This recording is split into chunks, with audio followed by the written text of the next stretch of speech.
There we go. Thank you for thanks for the heads up, Hopper Game Dev. Really appreciated. I just so I've been waffling. I was waffling about having done up my RAM, so that's why the computer stuff moved around, and my mic has a very tenuous little USB connection because my kid messed with it one time. So okay, let's start again with the chat. Thanks very much for the heads up, Hopper Game Dev. So what we want to do, so yeah, I went this morning. I went into town and got some RAM, which has improved my computer a bit. And I'm sort of silly that I didn't do it for so long. So I spent 50 quid to get two 16 gigabyte sticks, and it seems to have been a good purchase. So that's nice. We now have RAM on my computer, which I use for my work. Thank you, Monsieur Rete. Thanks for joining again. Okay, let's spawn a pack then. So yeah, they seem to spawn in a line. Like, they spawn nicely, but why are they all spawning in a line? I feel like because pack spawn direction. See, this should be getting randomized each time. So why does it feel like they're spawning in, like, a line? So there's got to be something to this.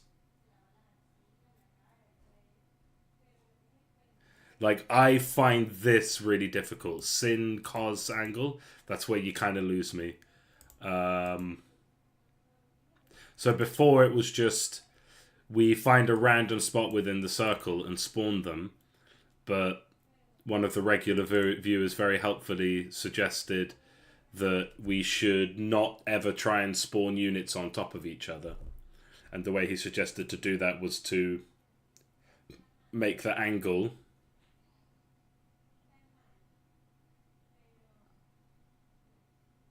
So pack angle starts at 0 and then goes up by 360 divided by enemies to spawn. So let's just do a little debug.log pack angle, because I feel like maybe this is like not working properly. So it's like we go round in a clock. So we start at 12 o'clock.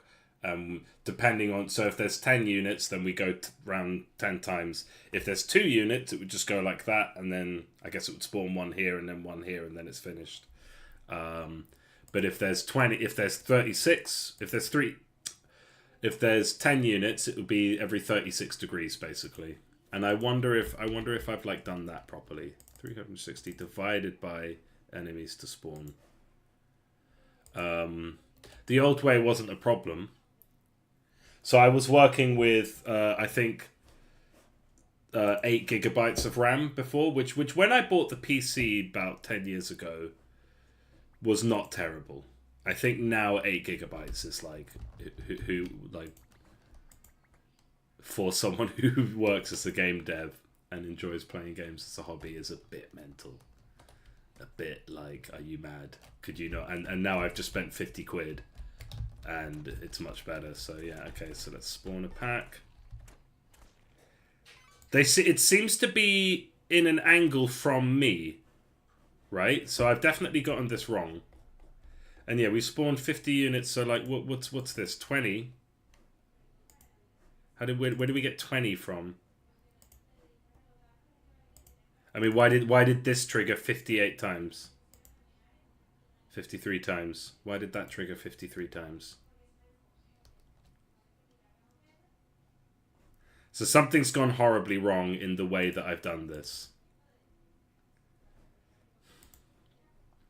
Because that actually looks about right. It has gotten the angle of 20, which is... yeah,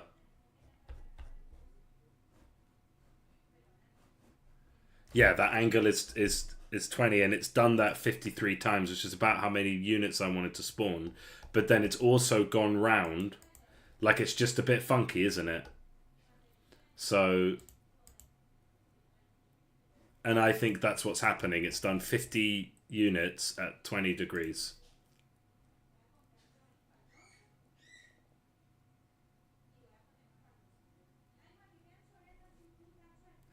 Oh, hold on. Enemies to spawn. Shouldn't we be... Yeah, see, this is one that I didn't come up with. But yeah, so enemies to spawn. So that I think the way this is written means that that's going to go up one each time. But it looks like... So like how many debugs do we have? We have 54 plus... And one of them is worth 53. So like we've got a lot of... this is happening way more times than we wanted it to. We wanted to spawn 50 enemies.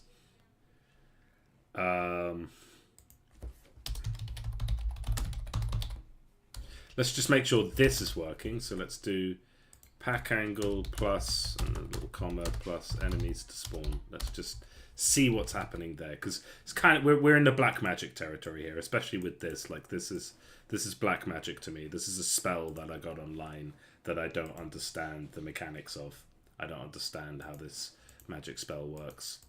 I'm making a system to spawn a bunch of units, to spawn a pack. So I've made this has been working for a long time. It's a survivor-like game, so think Vampire Survivors or Brotato.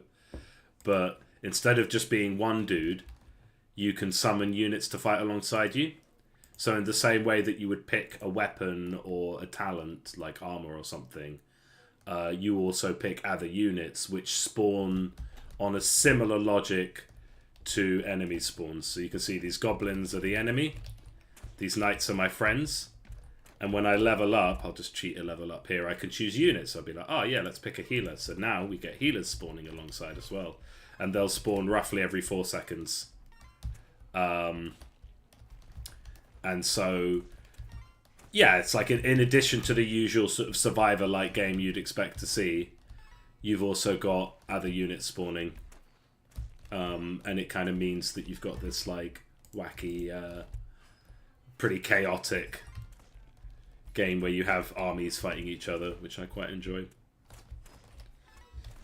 And yeah, so far it works really well. I mean, I've put a lot of faith in this game because I think it's a cool system. I think it's a cool gameplay loop. I think it's fun watching big armies fight each other and making synergies and stuff to make it work together. And yeah, what we're doing now, so we made a pack spawn. Okay, very interesting. Very interesting. So this has gone... So this... So that enemies to spawn stays at 43. But I like this is something I got from Grok, basically. Like the way I would usually do it is just go int enemy count. Let's say just random word for that. Int enemy count equals well, like enemies to spawn. Where do we get that from? That comes from up here. Varied pack size. Okay, yeah, that makes sense. So we get a number of enemies that we're going to spawn based on the size of the pack that we want here. Pack size. Yeah.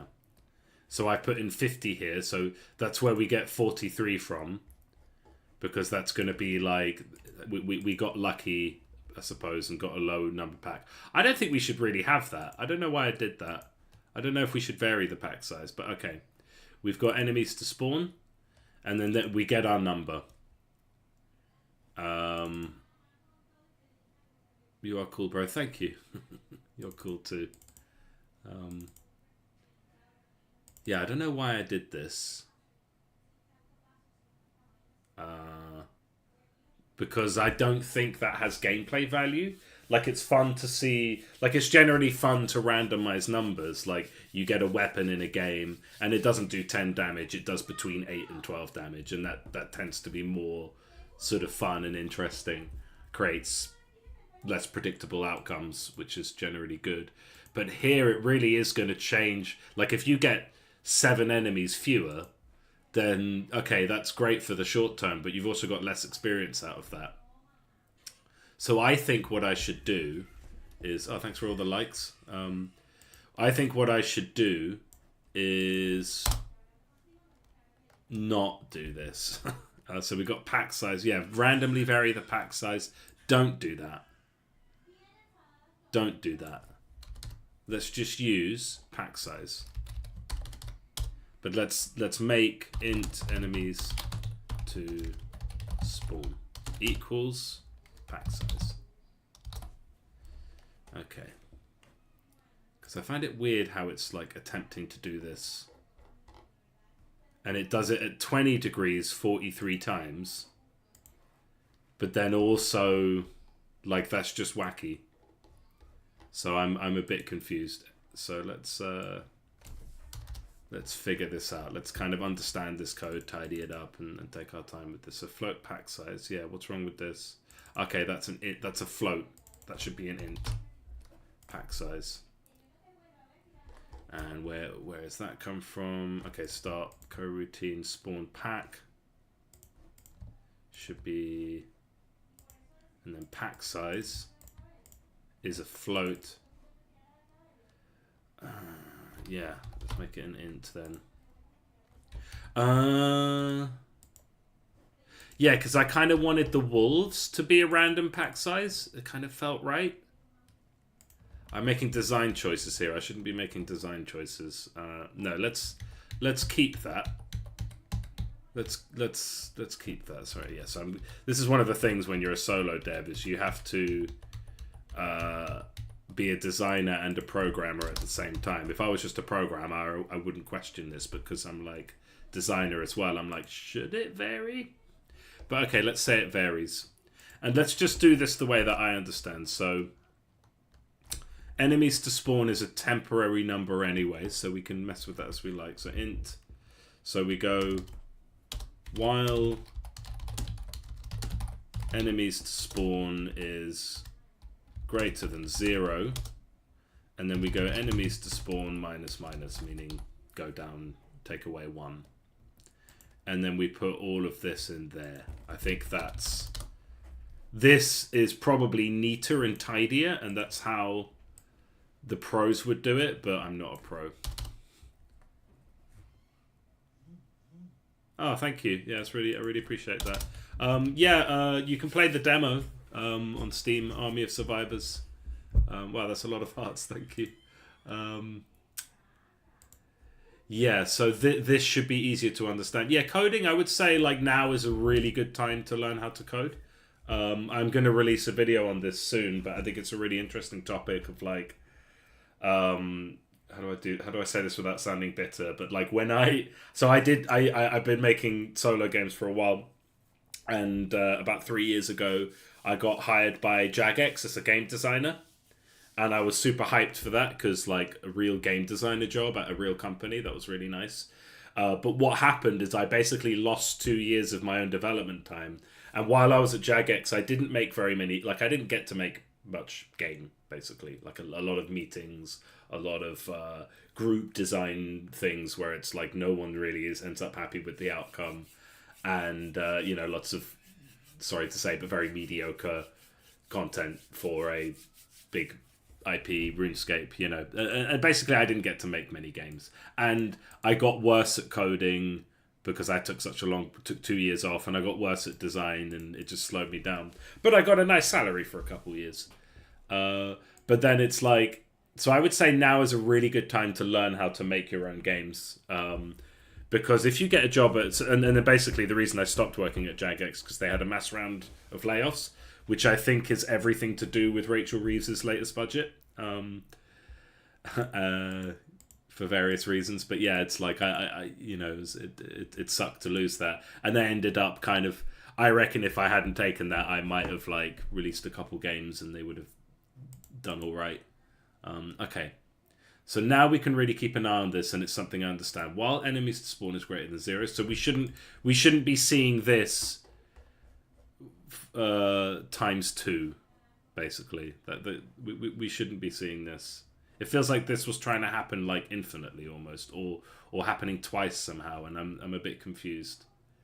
If packed or enemies count is greater than 0, so yeah, if if we've actually got some enemies in the list to spawn. If available slots. I mean, I don't know why that was triggering so many times. But that's the name of the game, is to understand these things. But yeah, I would definitely say learn how to code for various reasons as well. Like, why now is the best time to become an indie dev is, like, don't use AI to make your game, but things like Gemini, ChatGPT, they're really helpful to, like, teach you to code, basically. Okay, so what's happening here? So we are indeed... It feels like it's triggering twice. So this time we got our random number was 60. So we have 60... It's like it's done it twice. Okay, and so this one is from here. Enemy spawner... 636. Wait, did I not save last time? Okay, damn it, I didn't save. Let's not even spend any time thinking about that if I didn't save before compiling. I do feel like my computer's a bit better. So thank you. And I don't know why it took me so long to just spend 50 quid and get some new RAM. That's the kind of stupid that I have. Everyone has different flavors of stupid. That's my flavor of stupid. Okay. Alright, that's more like it. I mean, obviously that's not what we want, but that's more like it. So, we're ending up with a pack angle.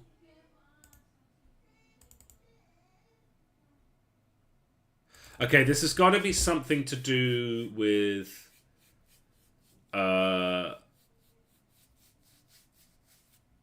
So pack angle ends up being 20 every time. And that debug... Yeah, it looks like I got rid of the pack angle debug. So,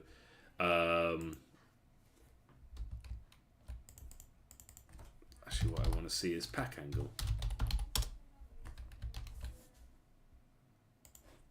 So yeah, cluster radius, yeah, I don't need to know that. 20 is useless to us.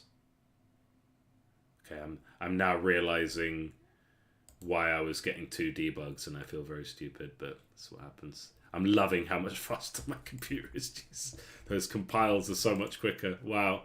I'm such an idiot for not having done that sooner. I'm quite self-deprecating on this channel. I'm not like...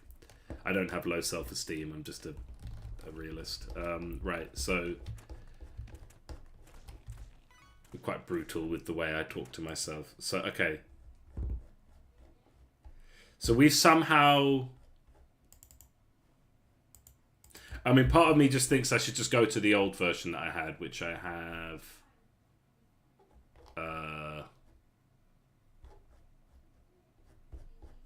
Well, I had it earlier. It was just spawn it in a random bit. But, like, okay, so... Pack angle...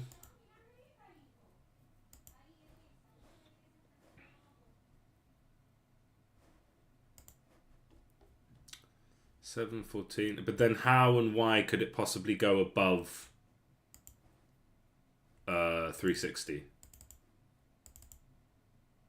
Well, 360 divided by 1 would be 360.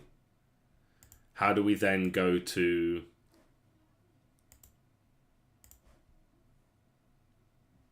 Oh, pack angle plus equals. Okay, yeah, yeah.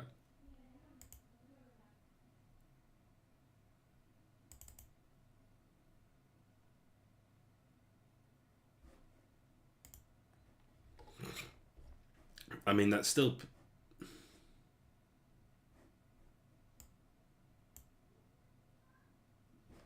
But then how would 360 divided by 2 would be 180? 360 divided by... So what...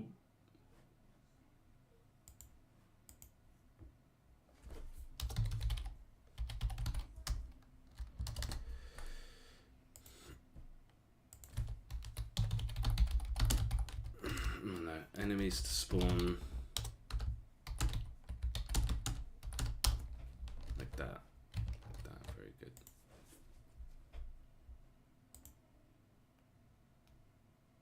So yeah, go check out the demo if you're interested.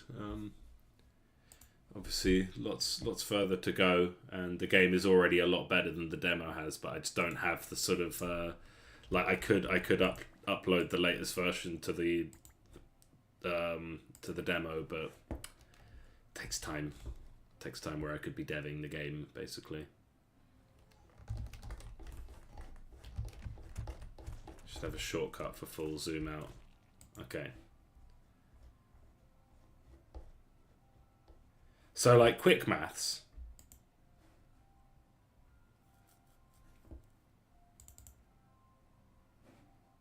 So we're going up by. So we go so let's do some. Let's bring out the calculator. 360 divided by, and what number did we get? 47.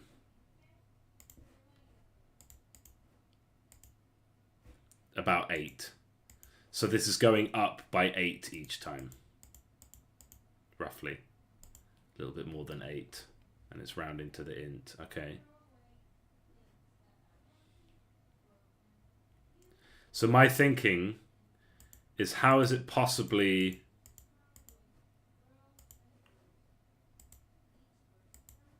I think we need to set up the increment before. Yeah, I think that's it. So... float angle increment. I don't know if this is the right word. Angle increment equals that. So we set that up before. Ooh. But I don't know. Yeah, I don't fully understand what's going on here. But yeah, so that's that. And then we just go angle increment. And we still haven't dealt with the issue of like, why are they all spawning in a straight line? It's like the angle is not quite like it's just not reading the angle. But I think I've like I might need the, if Bone Circuit's here, could use his help. Otherwise I can do a bit of ChatGPT to help me figure this out.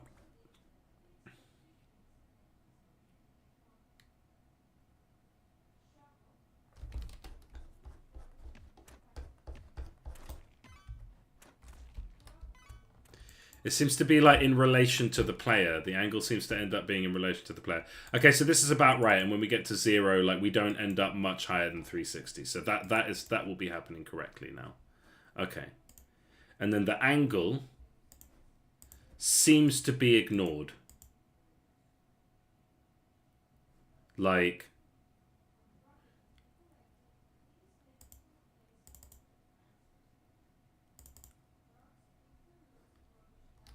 So how are we using pack angle? Oh, we're not actually using it at all, so no wonder. Where was angle?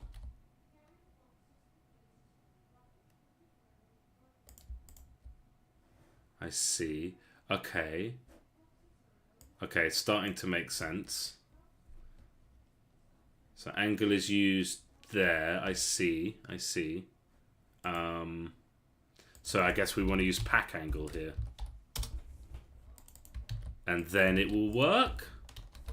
Let's see. So yeah, I think I was explaining this earlier, maybe when the mic was off, but yeah, someone suggested, because if I tell, so the simple version of doing this is, okay, here's a central point and spawn the leader there and then spawn a bunch of other ones at random positions around. Okay, great. But what if too many of those end up spawning on the same spot? That's going to like slightly anger the physics engine, meaning that when a pack spawns, depending on luck of the draw, it could end up with units spawning on top of each other, which the physics engine won't like, and that we might drop frames. So they suggested we go around like a clock, so that we're never trying to spawn a unit at the same angle. Then we randomize the distance, so it could still happen that units will end up close to each other, but it just means it's way less likely that units will try and spawn on top of each other, if not completely impossible. And so yeah, I think I figured out, got it through my thick skull, exactly what the problem is here.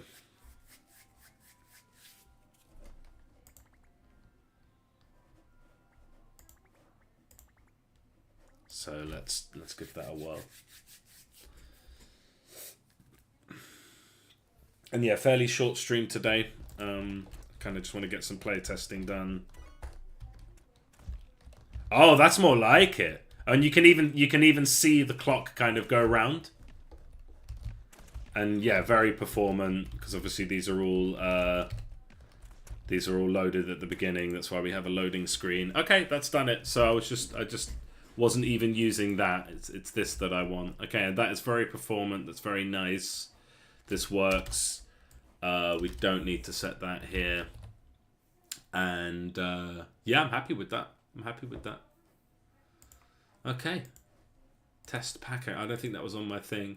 Get random weapon. So I just want to test that quickly because I'm pretty sure I fixed it, but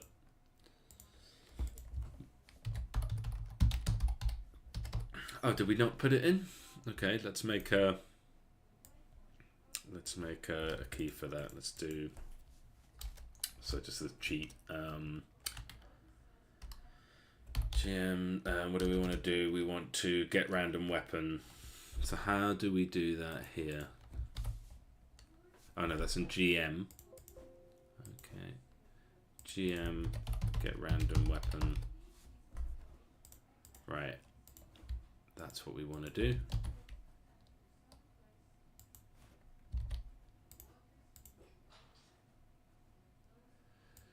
gm.c.player.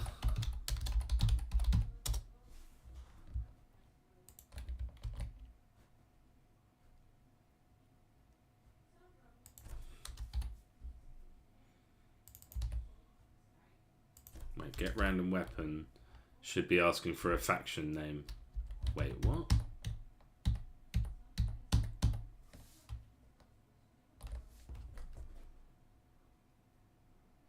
Oh, I see. So let's just do that again.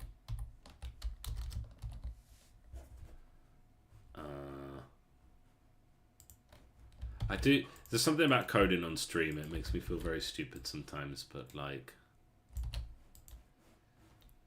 apply upgrade, so this will be gm.c.apply upgrade, and we're applying, and the upgrade is, I mean, gm.c.player.character.faction.names, and we're putting on gm.c.player.player like that. Okay.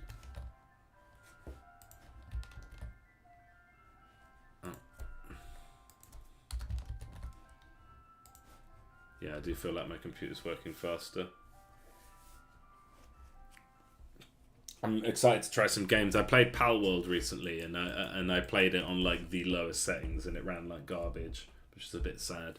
But I guess testament to how good that game is. It was still enjoyable.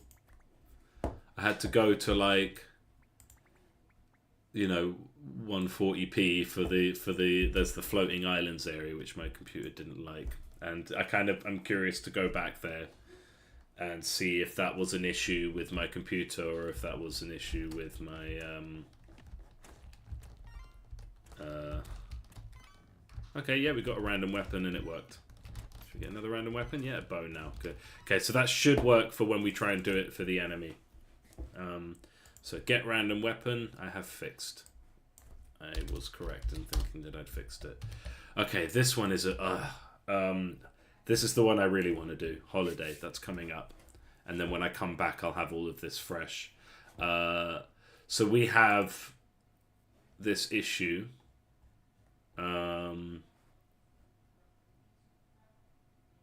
Where... Yeah, okay. Let's focus on this. So, armor. No? I want to see, like, when we...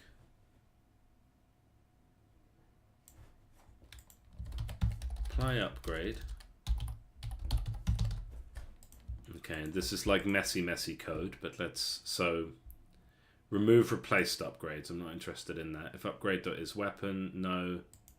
If upgrade is ally, no. If upgrade is not a weapon or an ally, that means it's a talent. And if it's the player,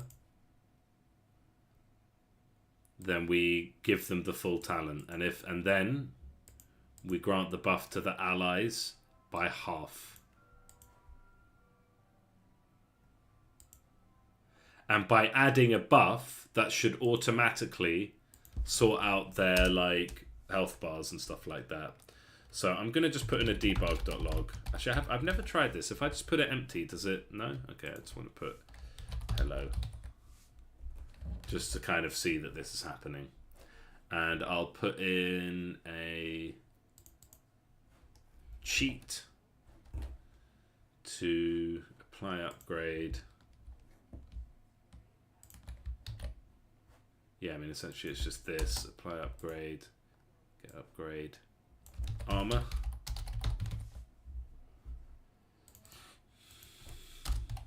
Oh, no. No, that's not how we do it anymore. Do we have one of these for...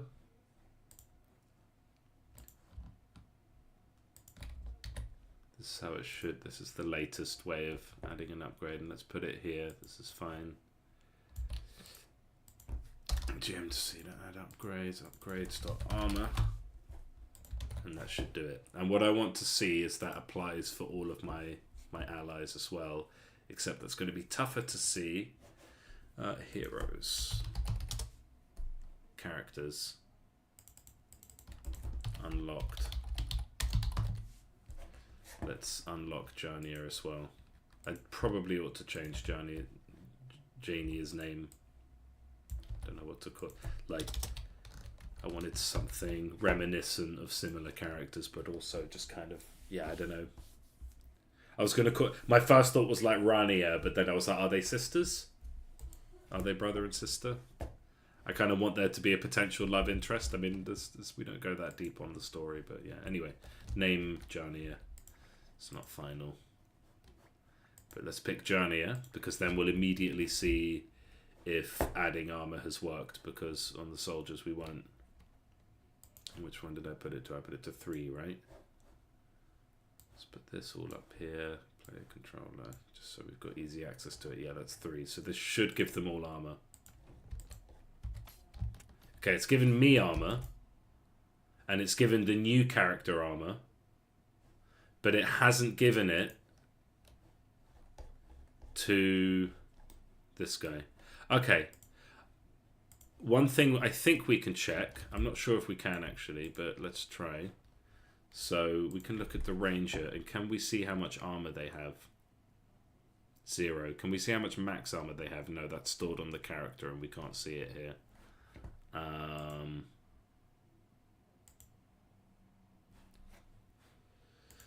So I think all that's happened is it hasn't switched on the armor HP bar. So let's go to apply upgrade. And then it's going to be add buff, which is a very gnarly bit of code. But we go armor bar. Okay, so this is after adding a buff. If character.max armor is greater than 0,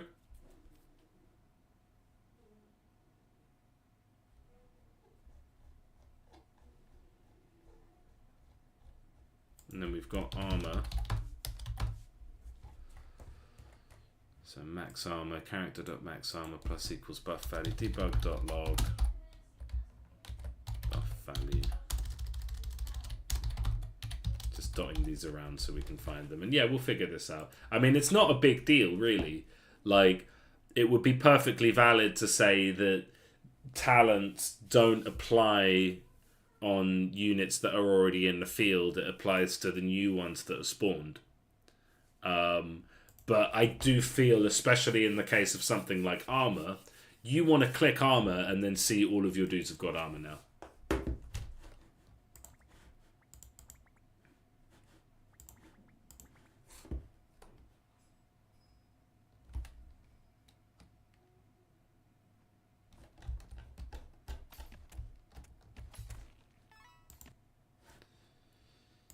Okay, so that'll be 10 for the hero, 5 each for these guys, and it hasn't, like,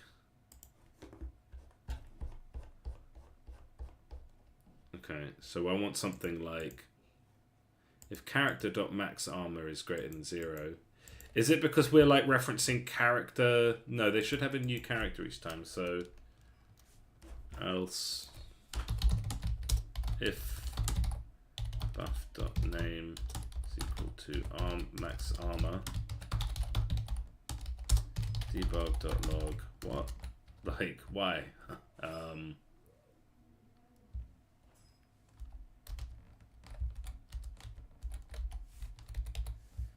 Why? And like basically this I shouldn't see this. Because it seems like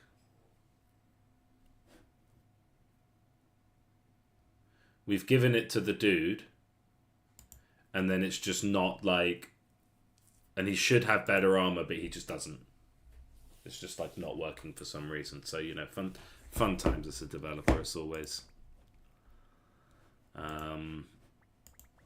It looks like it should work. It feels like I've set it up to work, but it's not working. So we want to immediately... There we go. Okay.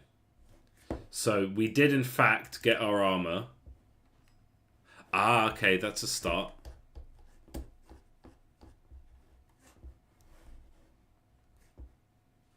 So update HP bar.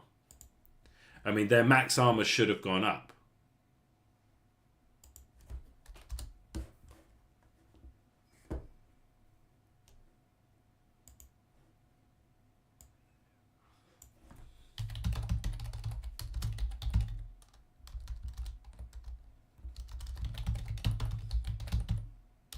Hold on a sec. I know what's happening. Oh no, it should work because this is on the character that it's happening to. That this is on the character that's receiving the buff. So, yeah, I don't know why this isn't working. I thought it might have been an issue of like, yeah, it's working, but it's just not showing it. Like I forgot to tell it to switch the armor on, but I didn't forget. We are indeed switching the armor on if they've got more than 0 armor. Switching the armor bar on. So I don't know why.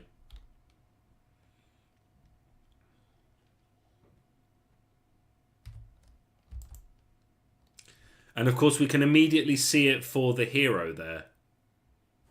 And I know that it's happening because we've also got the 5 here. And so we're adding the buff to all our allies.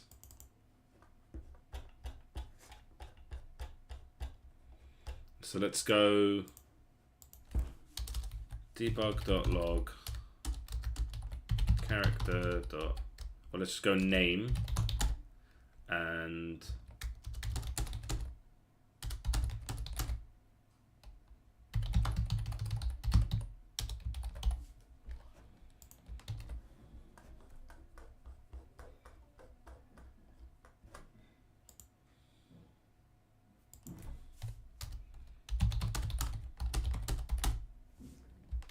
there we go.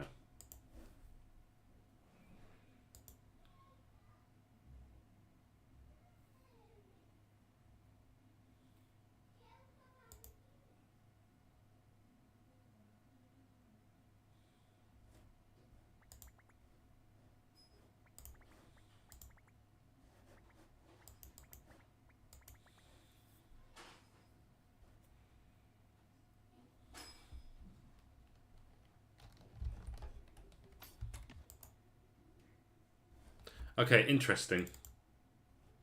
So it seems to have added it twice. So that tells us a lot. Okay, so we're getting closer. So it's happened. Okay, I should probably get rid of this one. So it is happening, but it feels like it's being added twice to the hero, but not at all to the allies. So let's figure that out. I think I know what's happened. I did a silly typo somewhere. Right, so... Ah! That's it! So this was meant to be if ally character is not the player, then do it. So that's really, really, really, really dumb. And that would have thrown the game out of balance as well, because that would mean that I'm effectively getting that buff 1.5 times. And my allies were not getting it at all until they were spawned. So I think we figured that out. And as always, the culprit is it's like a murder mystery, except every time the murderer is me. And the motive is stupidity. That's always the case. Okay, so that's worked. Except it's given them max armor, but it hasn't given him the mana. But this is what we want to see. This is what we want to see. And now he's got a mana, he's got an armor bar. And what we want is basically laughing at how... Are you laughing at how stupid I am? Or you're laughing at the murder mystery analogy? I'm quite proud of that one. I have a friend who's a programmer, and he was like, yeah, I always felt like I was going to say Doctor Who, like Sherlock Holmes. I feel like Sherlock Holmes for solving a mystery. And I'm like, yeah, but the culprit is always you, right? Or I guess if you're a senior programmer, it could be one of your juniors or maybe one of your seniors. But the culprit is always someone was stupid. And I always find, it's like... And I get very angry trying to find the bug, and it's always just something stupid that I've done.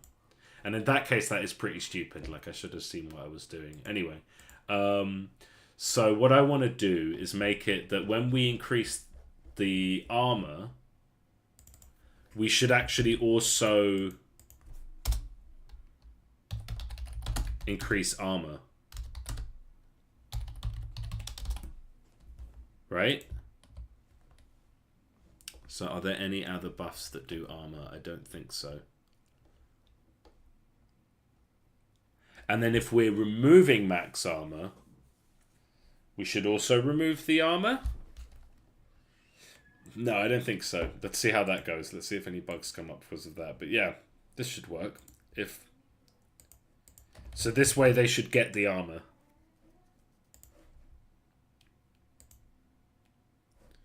And so this should fix it. And I'm glad we saw that, and I'm glad we fixed that, and I'm ready to go on holiday soon with no major bugs in. Units not immediately getting armor and unlock armor? Yes, they are. They are now. We fixed that.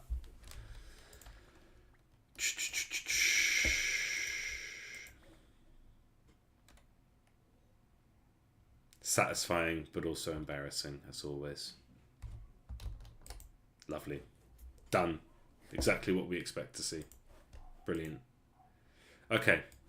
So there's this other one where player armor isn't fully regenerating. So let's test that.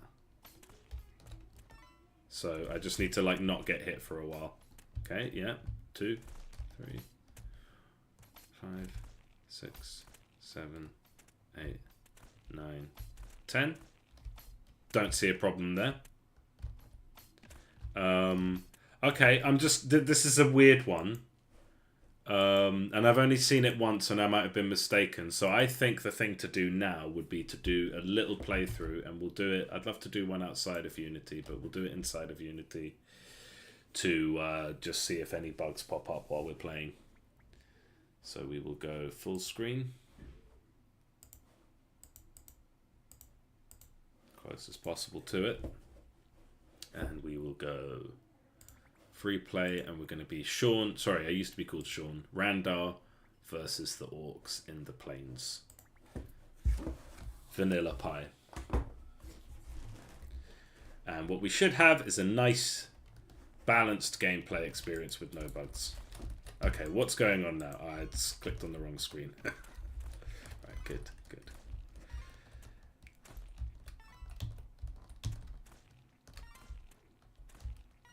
Okay, what should we pick? I think we should pick mage, because I like mages, and we haven't started another build yet.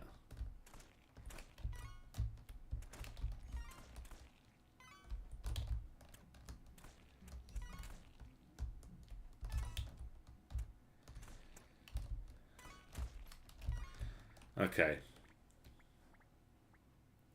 generally a good one to pick is yeah, let's get stronger mages. So now they have little beards, and they do more damage. Their fireballs are stronger, more damage and AOE, and I think maybe attack speed.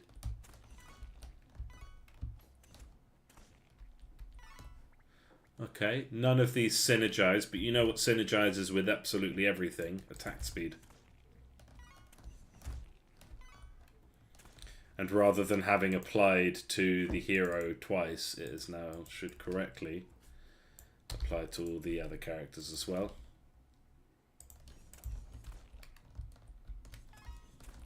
And then when they respawn, it shouldn't be like given to them twice. So I think I'll notice if like we get wacky attack speeds.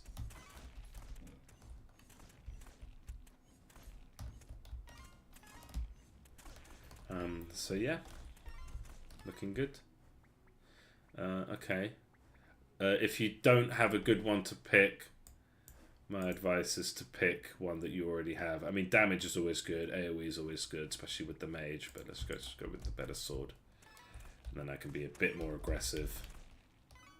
I feel like armor might benefit from just being tuned up in general, because it is a bit sad when you lose all of your armor. Okay, which synergizes with, or she can combo with mage, so that's always going to be a good pick. They like to be in the game together.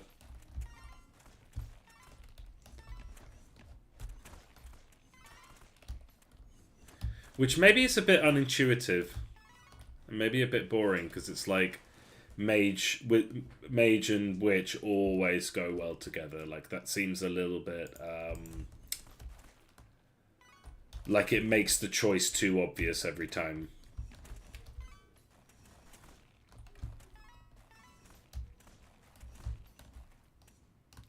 Like it kind of commits you to a caster, like a full caster build. I mean, you don't have to, but it is a bit hard to refuse. Okay, there's our nice packs forming. Yeah, okay, so let's go with paladins and magic. And I do have to be careful, because I can die very quickly if I'm not careful. And yeah, I feel like the game is running much smoother now that I have a bit of RAM. When no one who tested the game for me reported any issues with performance. It's just that I was running on a I wouldn't call it a potato, but like a sweet potato maybe, you know. Okay, let's get fire that that combines with my sword. And we should be pretty tough.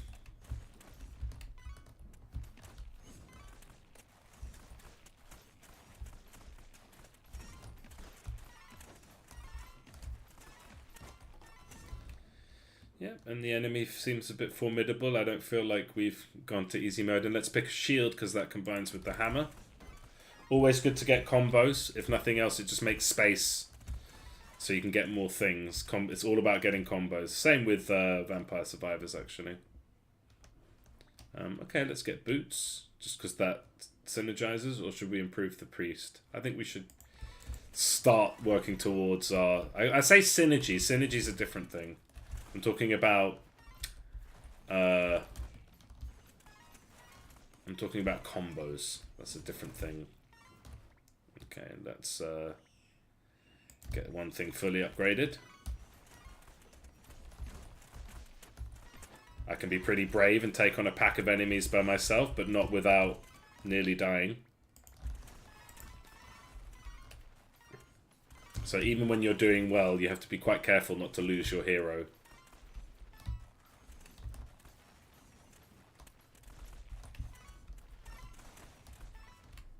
Okay. Yeah. Like, unless I have something that specifically synergizes with my build, I'm just going to upgrade what I have.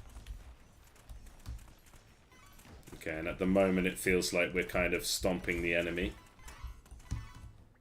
There's all sorts of solutions for that. Really is like add more enemies, or like a difficulty issue, or I don't know. But that's kind of how it should be. Is like I've got an army now. It's like in Vampire Survivors. Like when you're winning, you absolutely stomp. Like there's to get on that line between and yeah, loading screen. So this is a problem. But you can see they've loaded. So yeah, I actually thought of this the other night. So like hide little chunks of loading in the level up screen. And this is not an urgent thing, but basically you saw how it was loading. I thought it would be nicer to, instead of having a loading screen, just hide it in the dialogue.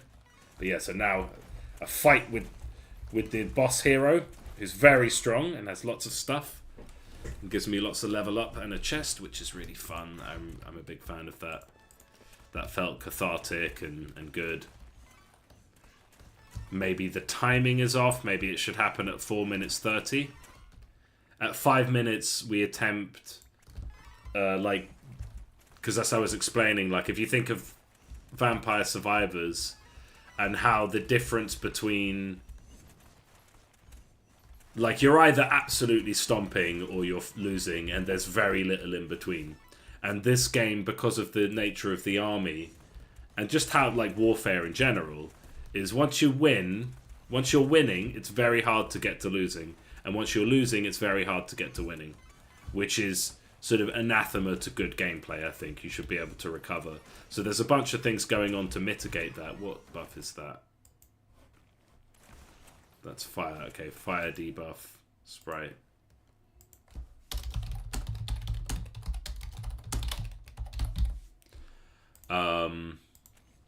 So we do a few things to mitigate that. One of those things is we kind of every 5 minutes we do a full reset. So a loot goblin appears, and yeah, the game gets tougher and tougher, and then a loot goblin appears that basically gives you a bomb and a chest and a bunch of things and kind of just resets the enemy. And otherwise, we just kind of try and throw a lot at the player. Okay, so let's see how this works. Freezing Death Mana Gem. On enemy death while frozen, 6% chance to drop a Mana Gem. Okay. Freezing Summoner on freeze, 4% chance to drop a Summoner. That feels quite generous. So this is saying every time an enemy is frozen, we have a chance to drop an item which summons units, which might be very, very powerful. Let's go have a look at... And I've changed the way artifacts work, so it makes sense that I would have these big sweeping balancing changes. But it should be fairly, like, simple. So we go... what was it? On freeze. On freeze. So freezing, and that's what it's called. Freezing Summoner. So freeze has a chance multiplier of 0.2. So what I want is for this to be low if I think the thing is quite likely to happen. And freezing, if I pick... At this setup, freezing isn't that likely. But if I got my set... Like if I leaned into freezing... and then this is more like it. So drop a summoner, drop a mana gem. That should be about the same. But killing a frozen enemy is like less likely. So freezing death. Okay. I think that's probably tuned about right. But on freeze, on burn, on electrocution, let's just go with 1-5. And this is basically how we're going to balance it. It gets the chance by getting an average, or yeah, it sort of multiplies. Like, so basically the chances by default is set at a certain number. And then the more likely I think a thing is to happen, the more we lower that chance using this chance multiplier thing. And that should create balance. Because we've got like a dynamic artifact building thing. And I think on burn, on freeze, on electrocution, yeah, 0.2 is maybe too generous. 0.15 makes more sense. I'll try to stick to multiples of 5. But with that, which one do I want? Do I want mana or summoner? Randar's specialist to summon units, so really the outcome is kind of the same. On enemy death while frozen, 0.6% chance to drop a mana gem. And that chance might want to be a bit higher. So freezing death, burning death, electrifying death. We might want to increase the chances of these. Or is it that we want to say outcome, summoner, should be... And I should use constants for this.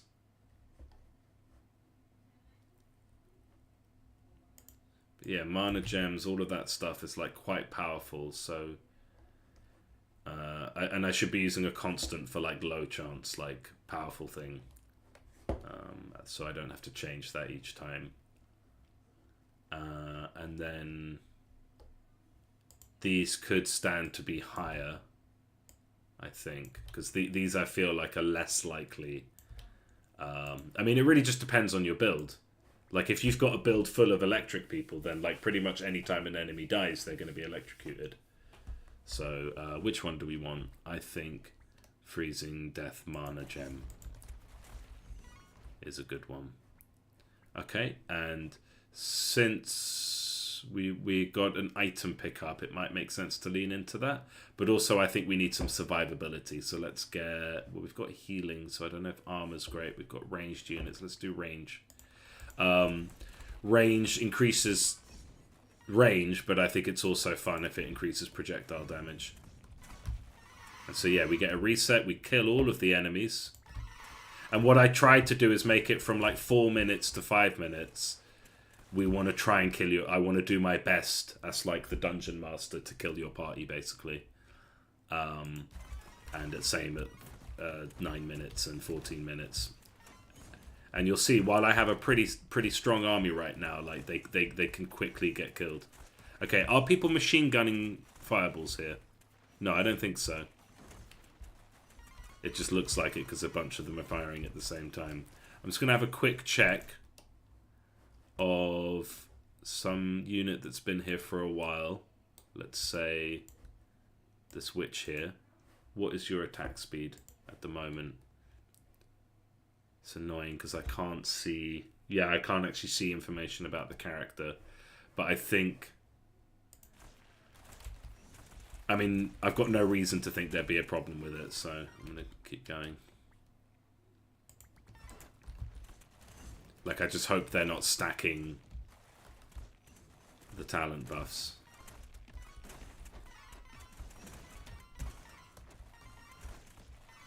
And as you can see, after the 5-minute mark, we like stopped spawning all those nasty ranged units that the enemy has, and we kind of go back to just using melee characters, but they're stronger. But we, at this point, we start bringing in the big units, and some of them can kill you pretty quickly. So as the game goes on, if you haven't like been making your character beefy, you kind of have to be very careful that you don't just get wrecked instantly by the enemy. But having a shield is good for that. Okay, hold on a sec. Okay, no, I didn't pick armor. Alright, I was just wondering why the witch didn't have an armor bar. It's because she doesn't have armor. Okay, let's go with attack speed. And ideally, if we don't want to get melted quite soon, we should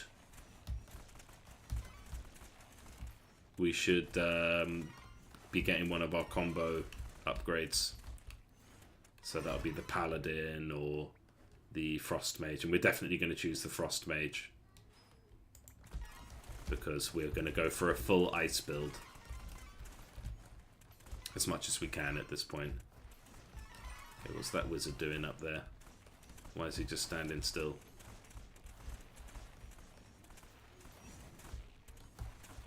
I don't like seeing people standing still like that. Why are you standing still? Okay, we got rid of that debug already.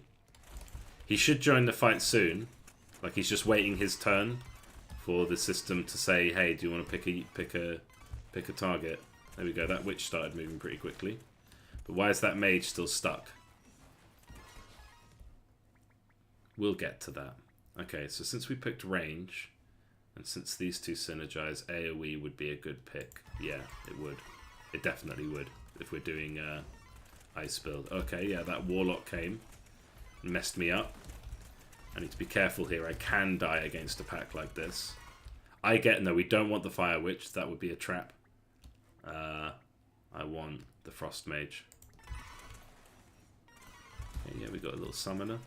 I haven't received any of these mana gems. But that should hopefully change once we really lean into the Frost build. We need to get that Frost Mage up and running. Just a matter of luck on the what we get from our next level up picks. No, not the Fire Witch, please. No, thank you. I want the Frost Mage. No.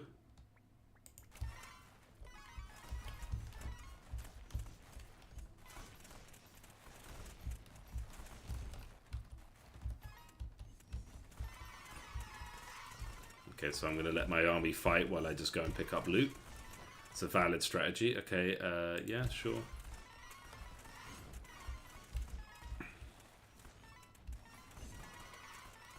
Oh, lovely. Yeah, there we go. There's our Frost Mage. Okay, now we should be getting into the build. Alright. Do I want to pick Mage again? I don't think so. But I will pick Witch again. Because more Frost. Okay, attack speed, yeah, and then that's maxed out. Which should increase the likelihood of other picks that we would like. Yeah, sure. Get a bit more healing. And now it's feeling like I don't feel like we're dominating the enemy too much. Let's see what happens when we're thick with Frost Mages in our army. Okay, yeah, so we're loading the next pack while this happens. Oh, this is interesting. So I think he's just caught a stray Frostbolt. You are strong, but not strong enough. We will restore our lands. Okay, he's got very high AoE with that. We're going to have to tune that down a bit.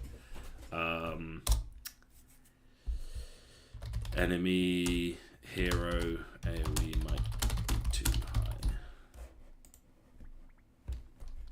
And we want Frost. And let's deal with him as quickly as possible. Yeah, that's just too much. And also,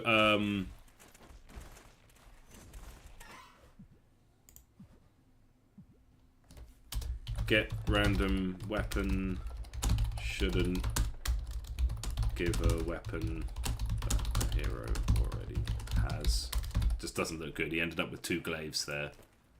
And what did I get from that? Some stuff. Doesn't matter. Okay, now, as you can see, our army has been absolutely chopped to pieces.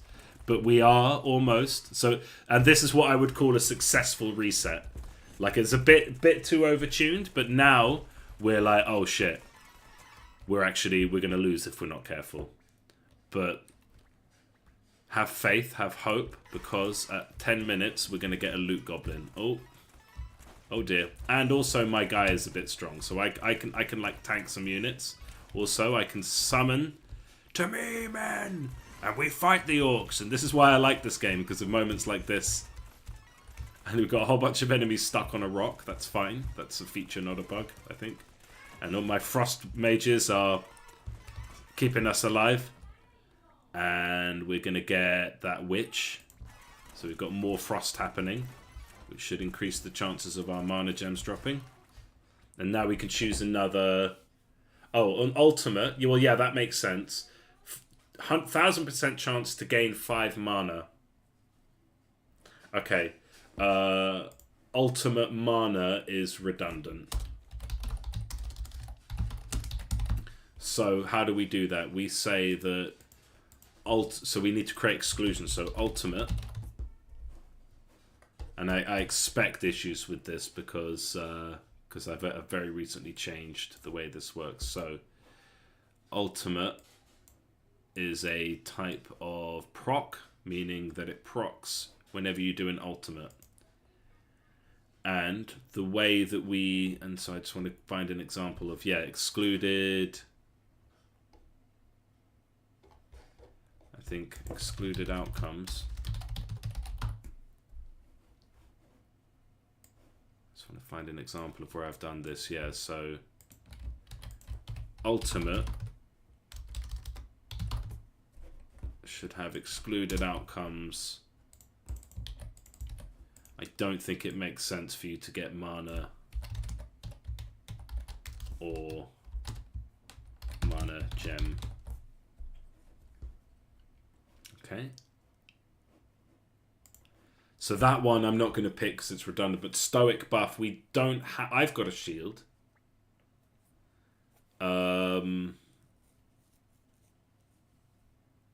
I've got a shield, but my allies don't. We could get a shield, but it's a bit late to get into a shield build or a buff build. So let's... I think the answer then is to get mana. I mean, 5 mana when we do an ultimate just doesn't... That doesn't click. So, like, ultimate should probably not be compatible with heal.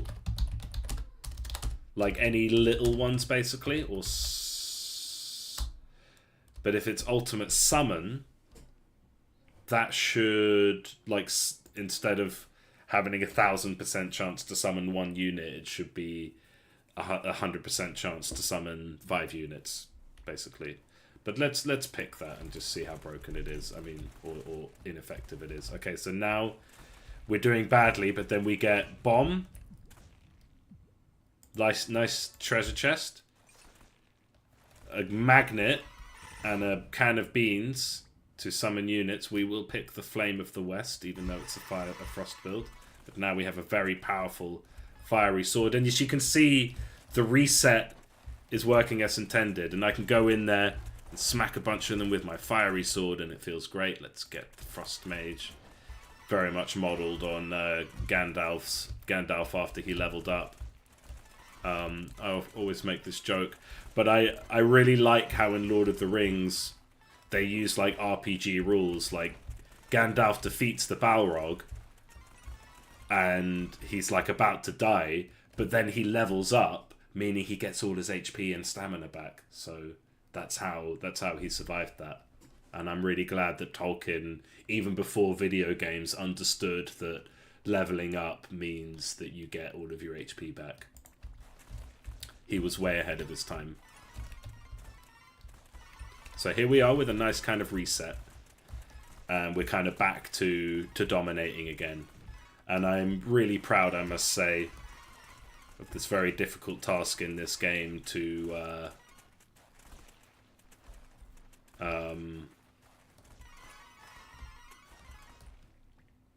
this very difficult task of making this game feel balanced. Making it work. So that you're not just...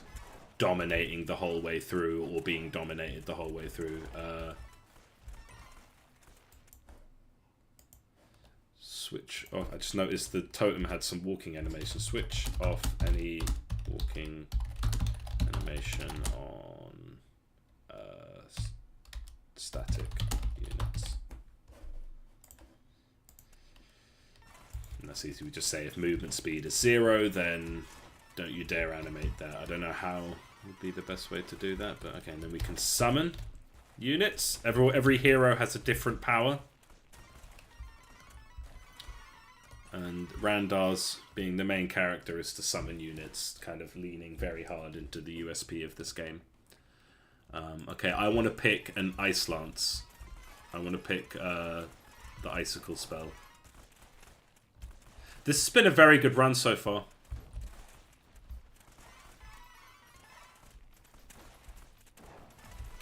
And it is quite satisfying running into a pack like that and doing a big... But as you can see, I lost half my health. Like, if I hadn't been careful, that could have been trouble for me. Okay, we got some bits of mana there.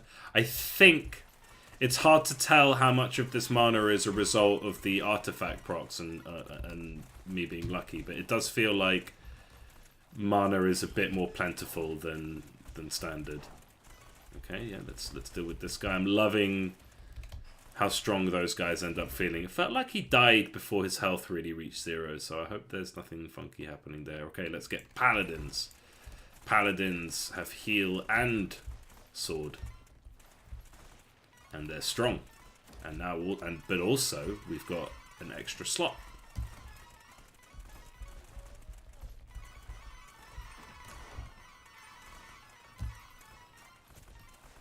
And I'm torn. Do I go get that mana and pick up stuff on the floor, or do I go help in this little fight over here? And as you can see, I think this run, I'm actually like really pleased with this run. I think this game is balanced. I think it's fun. I almost died just now, which isn't great, but we don't need more healing. That's kind of redundant. None of these are particularly good picks. I don't know if Rogue really fits with my build here. I kind of want to see what my last artifact is going to be before I pick another unit. So I am just going to pick the bow. And look, I almost died there. So let's get some healing. And instead of going to help with the fight, I'm going to go get some chicken, which will heal up my units a bit. And tank this batch. Okay, come on, don't die, don't die, don't die, don't die. Heal, heal, heal, heal. Heal me! Shit. That's a really good sign, though, that I had that reaction to my own game after having played it for so long. I think I've done an okay job. I'm proud of myself for making this game balanced and always feel slightly on edge. Okay, do we go which? I think we should fill that last unit slot, and it's unlikely that we'll be able to make a combo, so I'm not worried about making sure that we get a combo here. So Looter wouldn't be a bad idea, just to vary the army. The alternative would be to pick a mage if I get one, because then, even though it's not frost, I'd be able to get the fire witch by combining them. Let's just get the witch, and we can make that kind of decision if and when we're forced to. Oof. Ooh, lovely magnet. Okay. None of these are particularly good picks. We don't really benefit too much from having like overhealing, like we've got our healer, although one of the interesting things is we've gone from a level 4 healing staff to a level 1 healing staff. We just need to upgrade this paladin to get it back to level 4. But I don't think having 2 healers is good. I don't think the rogue fits at all. We don't benefit from crit or anything like that. So probably the soldier is a fine pick. And shading on paladin's armor. Help. Sprite. Because that's nice shading. That's not. So we need to do a bit more shading on the paladin's armor. But yeah, let's pick soldier. Keep it simple. Okay. And I'm quite excited to get my next combo weapon.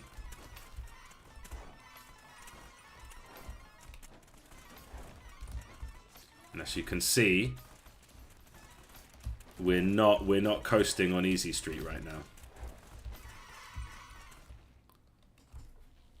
Okay, now as you can see, we're loading the next batch of units. We've very poorly hidden the loading screen behind this dialogue, but I'm going to make it that like we just hide little bits of loading each time we level up. So just like, you know, instantiate a few more units. And then if we get to the mark and for whatever reason we haven't loaded all of them, then we'll do a little loading screen. It's fine. We will restore our lands. Okay, let's get that paladin up. And let's go into Mortal Kombat. There's too many lines on this dude to show how much health he has. But I think I've lost. Yep, I've lost. So that was fun. I'm really happy with that run. Besides losing, I'm really happy with how much XP I just got out of it. I'm really happy with just how the general balancing was. I'm a bit sad that I died. I didn't get particularly good synergies. Although I think this mana, freezing death mana, could have been more generous, and we've addressed that with the balancing.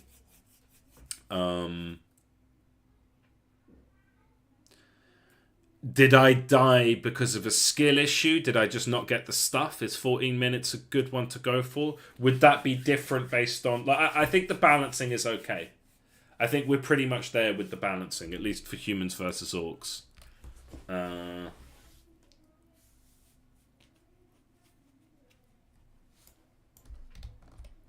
What I really think I ought to do is take the player back here when they've so it'll be like, okay, yeah, you've got your we don't have a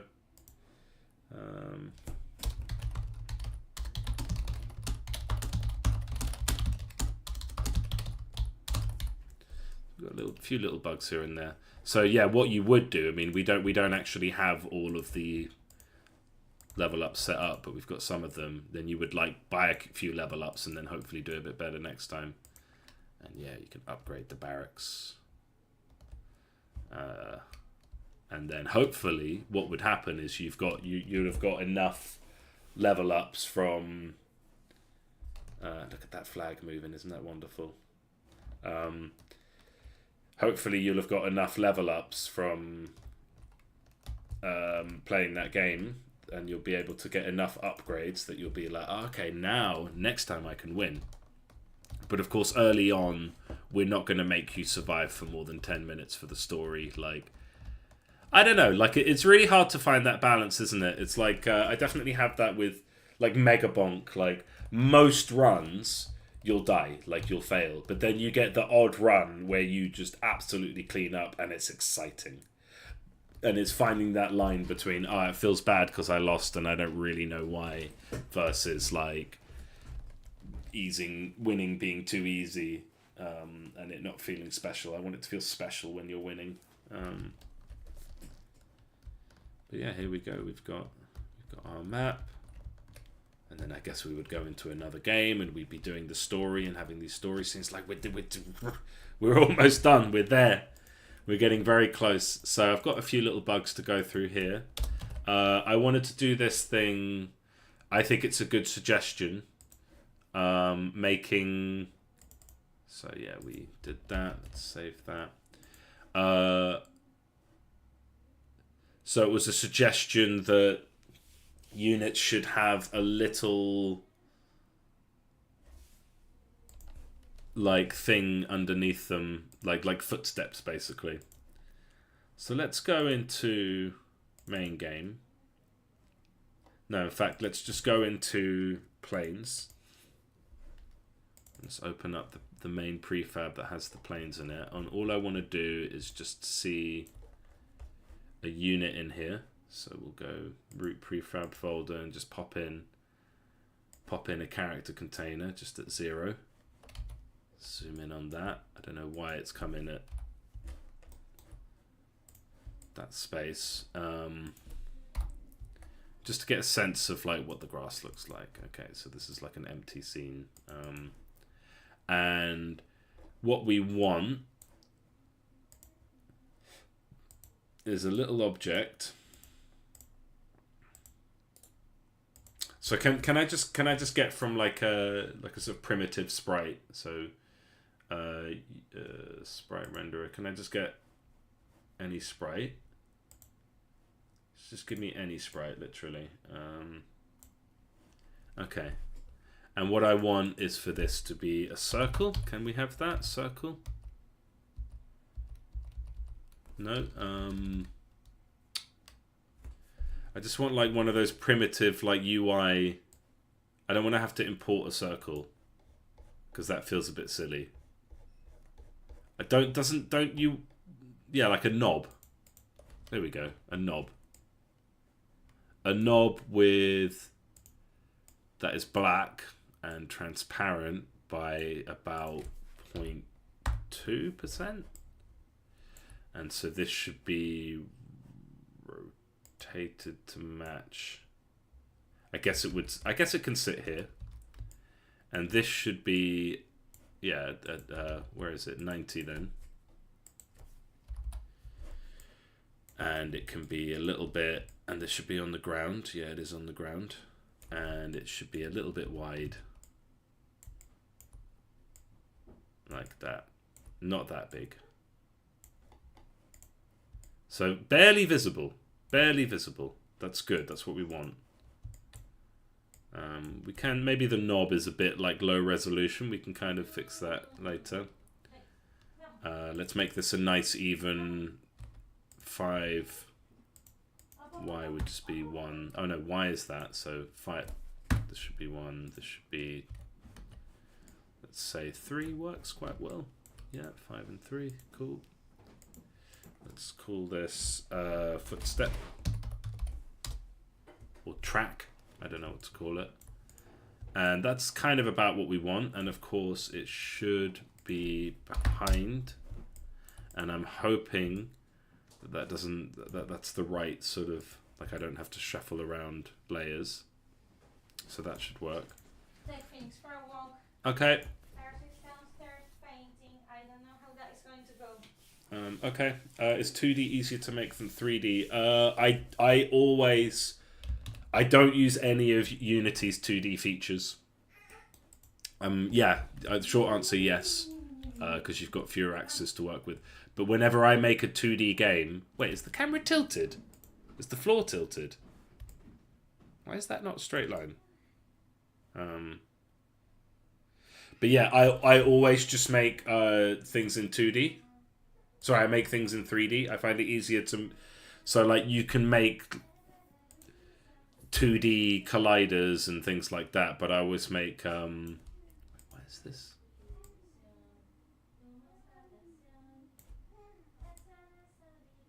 Why is the ground tilted?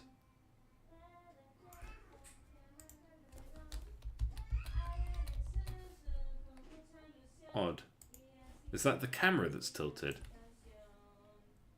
Anyway, yeah, so yeah, 2D's easier, but I always just make like in terms of like the Unity project that I make.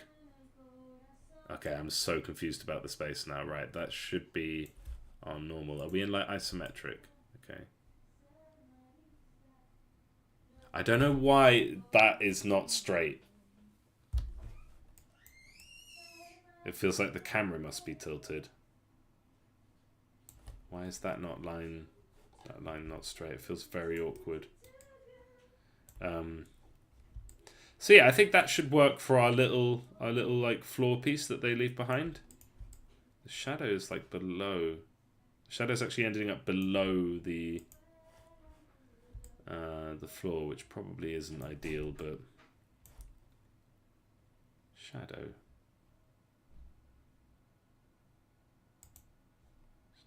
Status of the shadows container. Render a soft shadow. Why is that down there? That should be at 0, shouldn't it?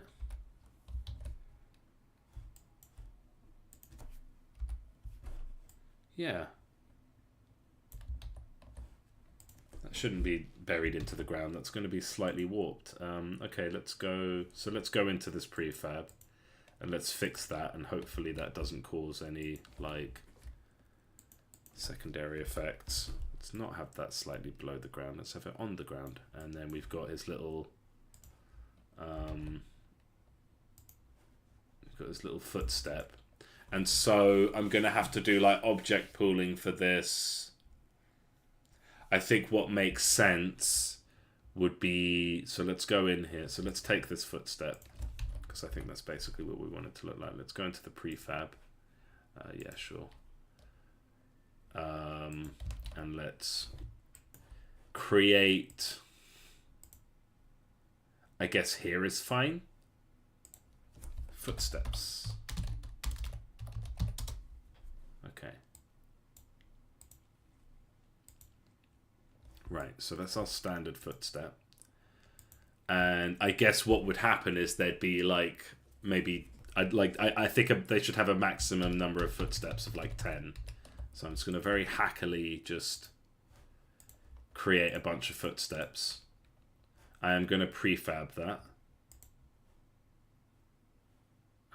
And for now, I'll just put it in the root folder because I haven't actually got a good folder for it. So that's a footstep. So let's just paste these again.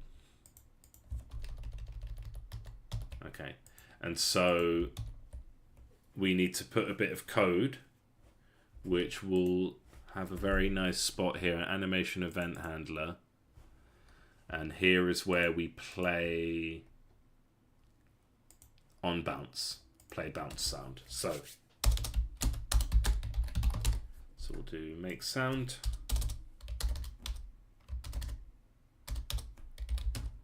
SFX and make footstep. Okay, and we want to use something similar. So we want to use object pooling. I do have like a sort of pre-made setup for object pooling. But I wonder if we can just like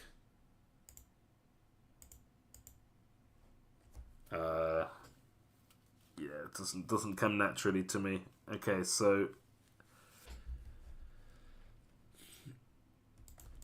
number burst. This is a good example of a kind of standard purely visual effect. Okay, and do we not? And this uses get pooled object.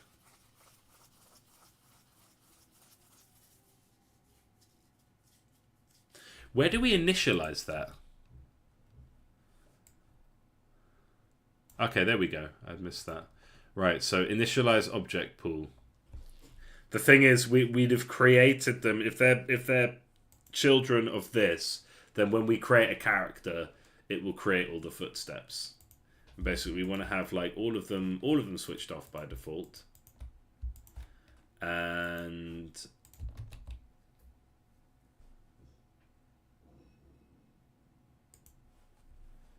so this animation event handler. So we want to kind of switch it on and switch on the last one that was used. I do have something similar. So this uses, so we, initialize object pool, just kind of creates the objects and does clever stuff to kind of make object pooling work for pretty much anything. But I think what we're trying to do is a bit more simple than that. Actually, I don't know. Should we just use the basic object pooling that I have? So we just do a get pooled object. And if we don't have some, it just initializes some. Versus just having all of these footsteps instantiated when the character is instantiated, which is there. And then we just want to kind of like cycle through them. So like, and also we've got a situation where if they're parented to the character in any, so yeah, they can't be parented to the character. That's false. They can't live there. That makes sense. Okay, we're learning. We're getting there. So what we want, and yeah, so we're in the planes prefab. We don't need that. What we would want is in main game. Let's just create a little empty folder, 0 out, and call it footsteps. Okay. And then, yeah, so let's just do the standard way. So here where we initialize, so we initialize the pool. This means that we're creating an object pool. And I'll just do another, just so it doesn't try and do it all at once. And we're going to initialize footstep.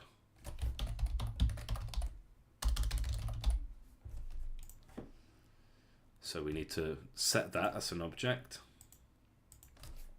So first, also public transform. So this is where it's going to go, footstep container. They could go somewhere else, but I think it's nice to have things in their own bits. And then we've got the prefab, which would be just a game object. Footstep prefab. And so this is going to set up the object pooling with the system that I already have. So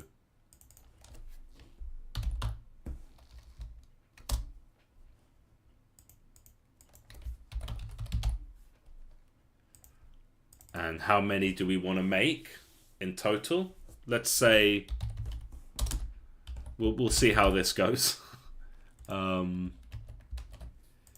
Okay, and then as far as I understand, let's so when we make a number burst, what are we doing? We go just get pulled object number burst prefab, and then that gives us access to it. So we can go to where we so there's our example, and then here is our animation event handler. So we just want another gm.c.getPulledObject, and that would be gm.c.footstep prefab, and that's it. And then we can do like so we can say game object new footstep, and then new footstep dot transform dot local scale equals so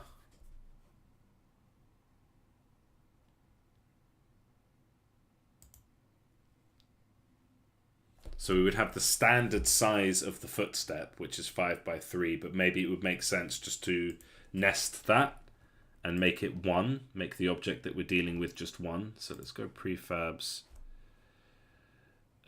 footstep. And so, yeah, we actually want this to be nested. So we'll just create footstep.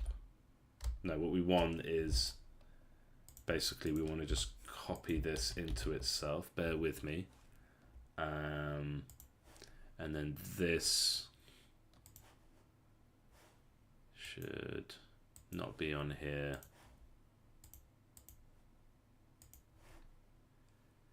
And this should have 531. And this should be 111. And that way, if we can just do a flat modifier on the scale and it will keep that scale. Okay, so that's that. And let's call this footstep sprite renderer. Okay, and so the footstep, we don't have to take into account the 5 and 3 in code. We can just assume it's 1. That's its size. So local scale equals character container dot character dot size. So that would be 1.2 if it's 1. So it would be bigger if it's like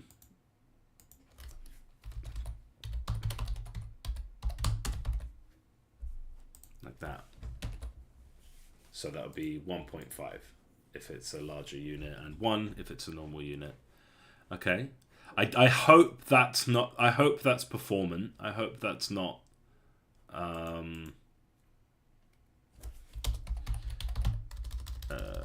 Private, just to avoid having to make game object new footstep, because this is going to happen a lot, so this needs to be performant code.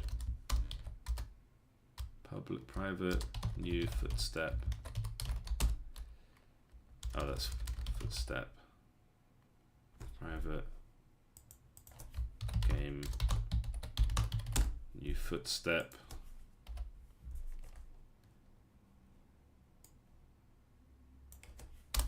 Like that. That way we're not having to make a new one each time. So that's easier on the garbage collector. It's just slightly more performant. Oh, by the way, performant is a new word for me. I really like it. It says has better performance. No, it's performant. Sounds good. All right. Yeah. So we get the pulled object, which is all handled nice and smoothly by the stuff I've already made with the help of some LLM, and the scale is set up. So what that should do is make a footstep in the spot, and then I guess the footstep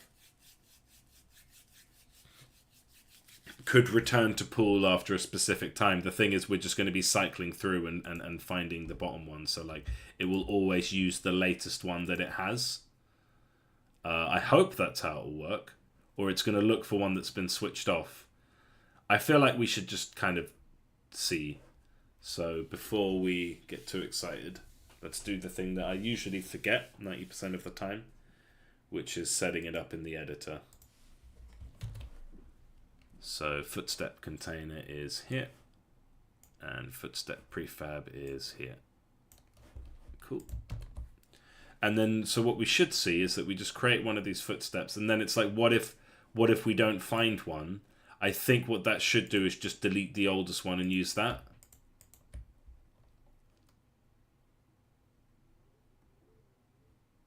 Yeah, try to use the oldest active object.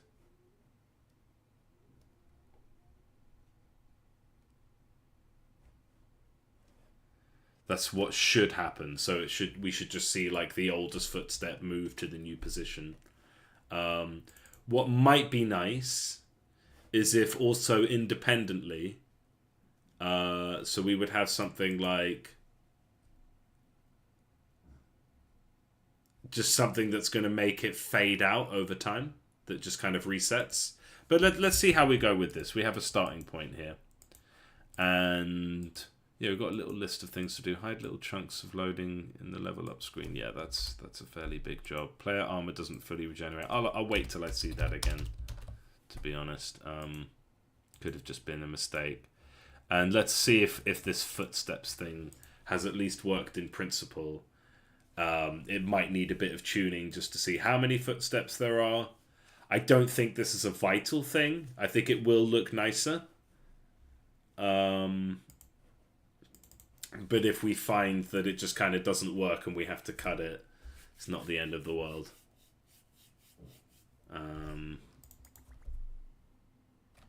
So let's give it a go. What's this? That's the animation graph. We don't need that. This happens sometimes in Unity.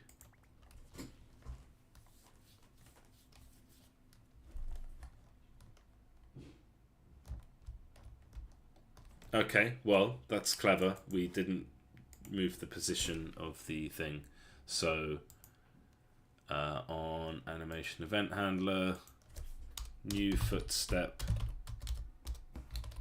dot transform dot position equals transform dot position, I think.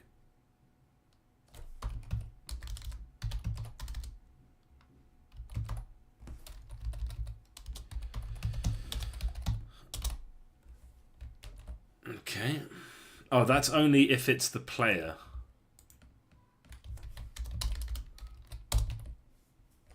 We want it to be on all characters. And hopefully this will look okay. We'll see. This is an experiment.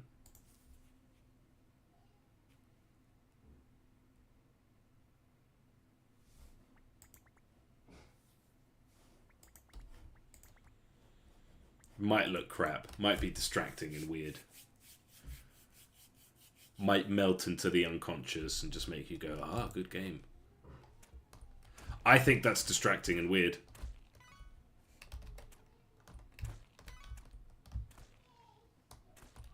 And let's see what happens. That's distracting and weird. I don't know. Maybe it could work. I'm finding that distracting and annoying. And I want to see them start to like disappear as we create new ones. Or maybe... I mean, it does give this feel like we've been walking around here. Let me think.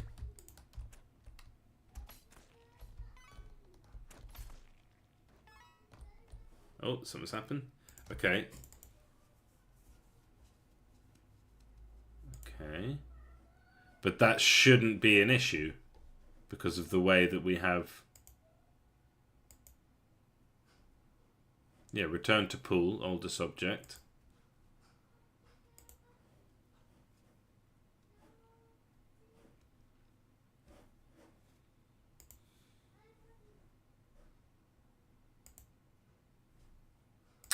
Oh, I know what it is. We need to put a little thing on... where is it? So we go to our prefab. Yeah, I know what the problem is here. I forgot to do this. We go... something pool handler, and it just needs to reference itself. I think that's all it needs. And also, I think these footsteps should fade over time. And of course, that means when we make a new one, we'll need to reset that fade. So let's go footstep. And basically, I just want to, like, I don't think I should use the animator. I think I should use, well, maybe the animator would be nice and easy.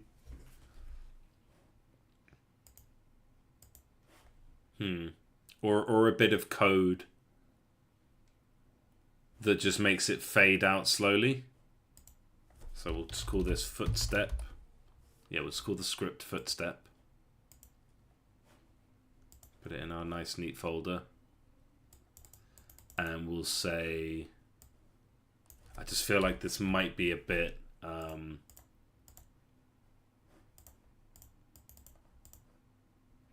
so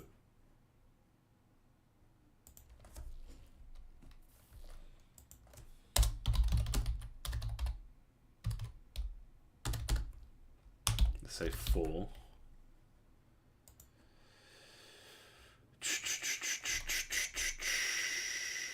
Timer minus equals time dot delta time.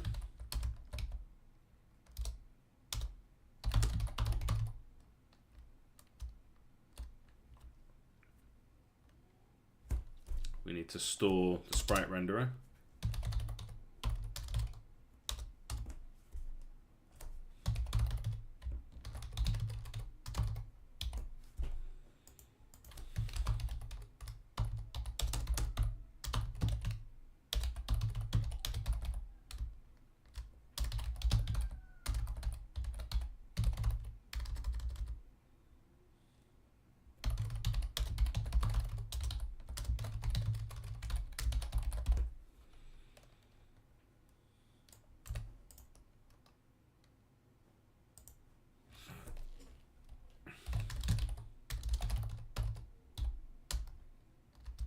Also need color. Yeah, I know. Been doing this for a while. I know that. Color equals. Never mind.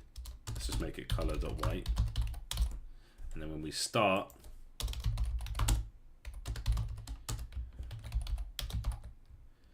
and that would be, I think it's like 0, 0, 0, 0.2f. So it's black with and mostly transparent. And then color.a, and so sprite renderer. First things first, so yeah, color.a equals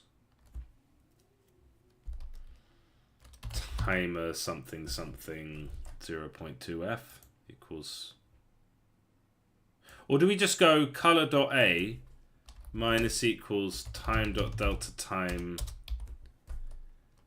times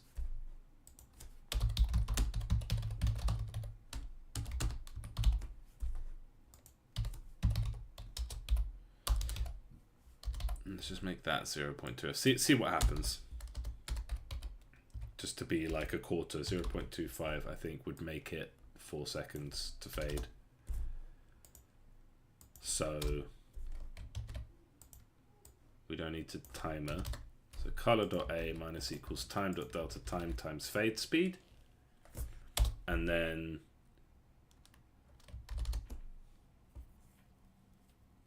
so it just means that it fades if color.a is less than 0 or less than or equal to 0.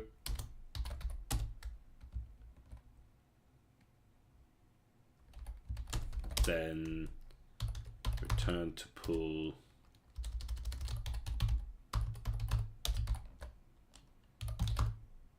like that. Return me to the pool. That makes sense, right? That'll work. So it should just slowly fade out.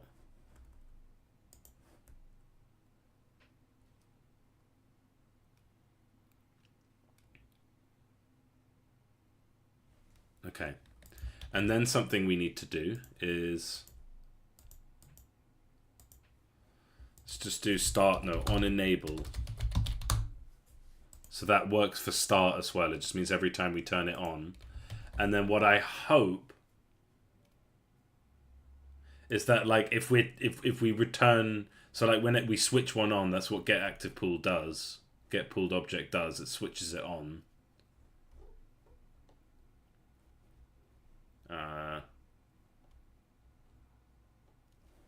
And then that should work. I'm worried that, like, we'll end up spawning, like, footsteps that have already kind of disappeared. Or that, like, if we recycle a footstep before it's disappeared, before it's been allowed to switch off, then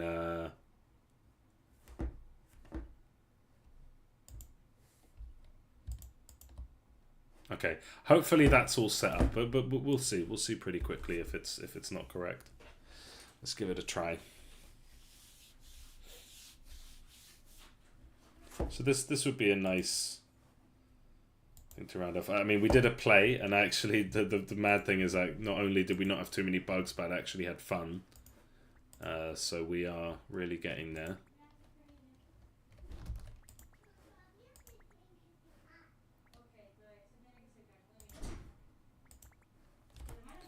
And let's see how this looks. And it would be quite easy just to turn it off entirely. Okay, well that's not working. So can we grab one? Color.a.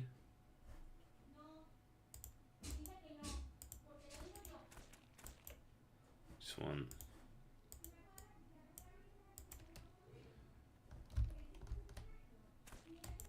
So they seem to be just disappearing. Oh, did I forget? Oh, I did forget this. I'm very stupid. This is the main one that we need to do. Sprite renderer dot color equals color. Silly me. Always silly me. Seems to be a running theme.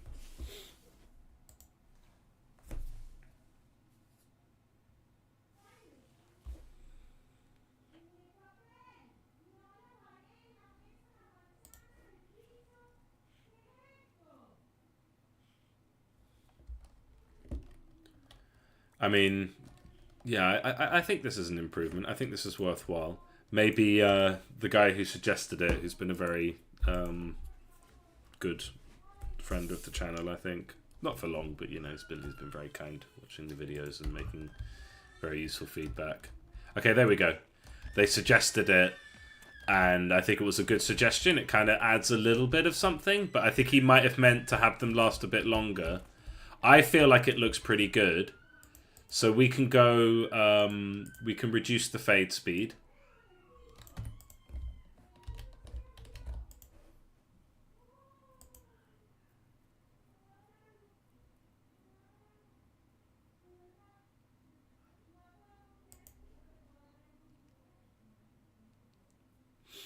I can hear my wife and kids downstairs. I'm having trouble figuring out if they're freaking out or having a great time. It's like, it's talking about Spanish, like, el piso, da ba da ba da. And I'm like, did something terrible happen, or or are they just having fun? I mean, it's kind of got a bit of a charm to it. And then I guess you could see, I kind of want to see it, you know, we can speed up. I kind of want to see it like...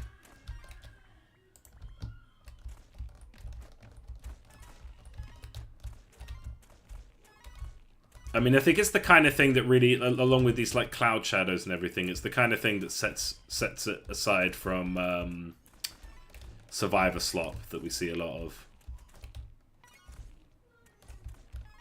I think it pretty quickly ends up in the unconscious, like you don't pay attention to it. And if we've got a big pack, it kind of, yeah, I think they can last a bit longer. And they could probably even have some, like, opacity to them. right?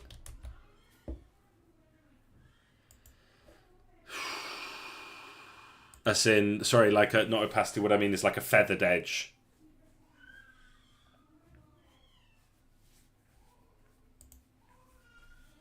I think a feathered edge would be nice.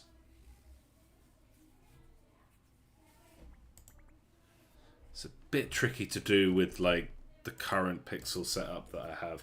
I mean, the fact that it's kind of like fairly low resolution gives it a slight feathering. But yeah, maybe it should be more feathered. By feathered, I mean like lower opacity at the edges. Okay, so let's...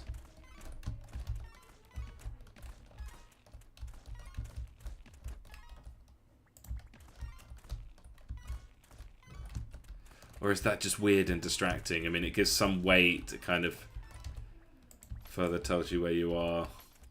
It wasn't my idea, but I think it's a good one.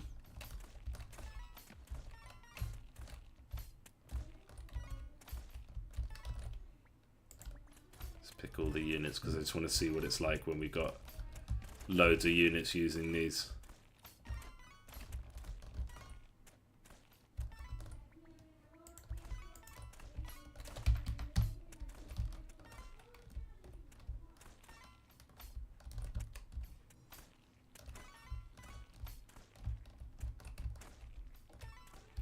Yeah, it's kind of groovy, isn't it?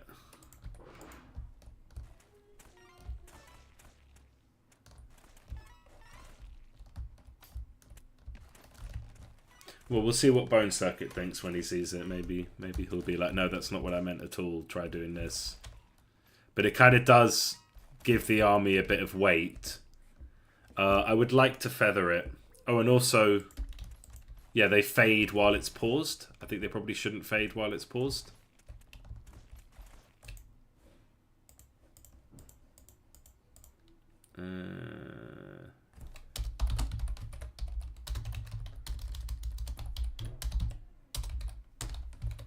It's not paused.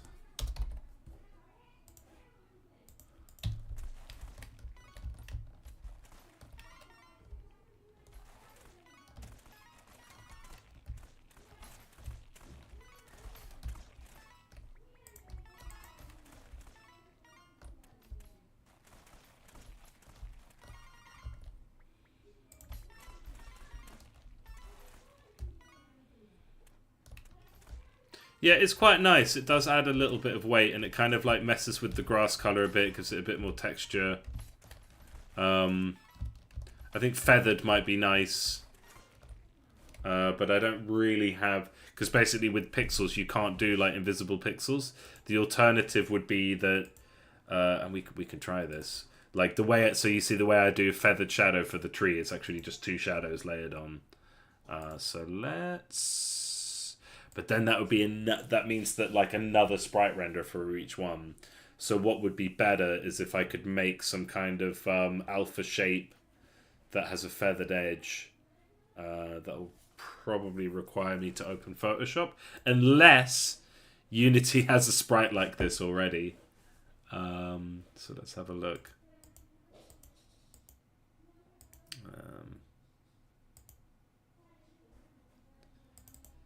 So like a feathered edge sprite.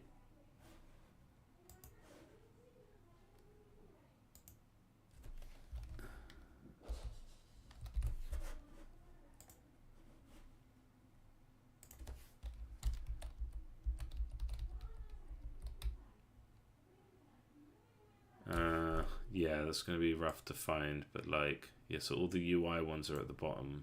Background, check mark, knob, and it's got this sort of slight artificial feathering due to the low resolution of the image. There's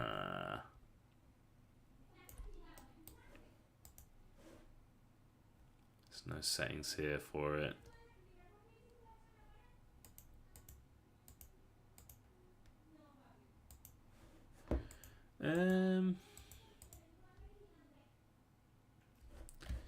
This feels like a fair bit of effort, like, and then we would need a high resolution thing.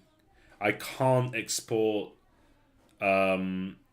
semi-transparent like in Piscal, the drawing thing I use, you can't give it a transparent or semi-transparent pixel. You can give transparency, but not semi-transparency.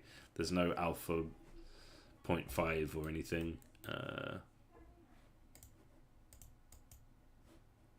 So I think...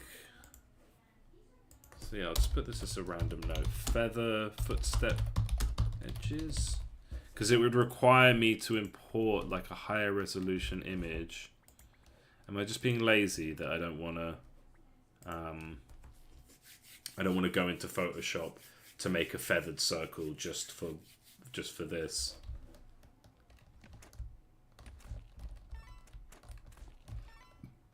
And yeah, maybe we just get rid of them entirely. Then maybe they're not necessary.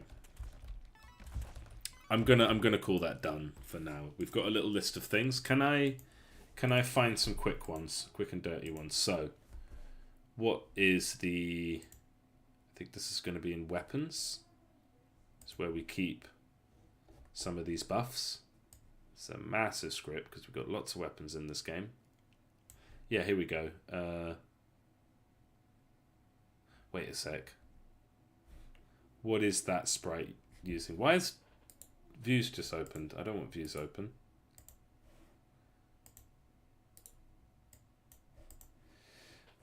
Eats the internet as well. Okay. So the fire debuff sprite. So we go weapons. It's using fire circle sprite. Shouldn't that be using...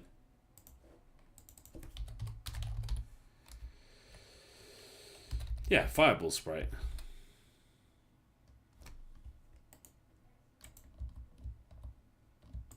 But that's using icicle sprite, so no.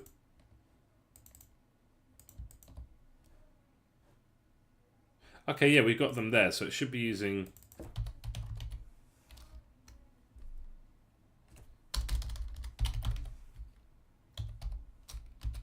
Yeah, it's like that.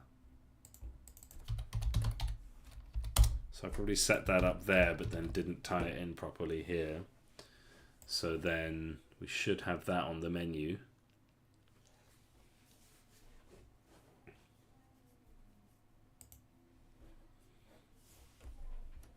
And where are they? That's right at the bottom.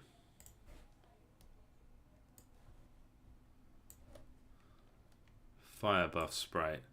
Okay, that is a very old fire buff sprite. What are we using for electrified? Okay, yeah, this seems more... So we're using the thing that we use for the projectile. That makes more sense. I think that makes more sense. Is there something else we could use?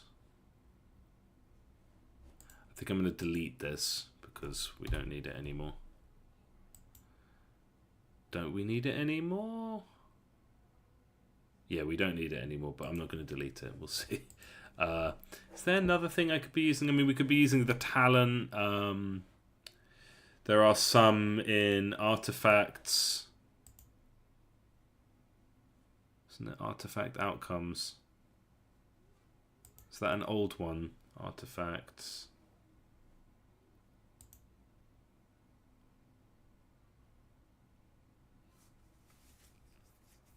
Didn't we have one specifically for artifact outcomes? No, this is the outcomes and the things and... Okay. Yeah, no, that should work. That looks sort of what we want from there. So we got that. Enemy hero AoE might be too high. Yep, he pretty much ate the screen. So what do? We go enemy hero, enemy debuff, enemy buff, that's the one. And so enemy buff can be quite high. And it does AoE by buff.value. Okay, let's make that divided by 4. And then sadly, oh wait.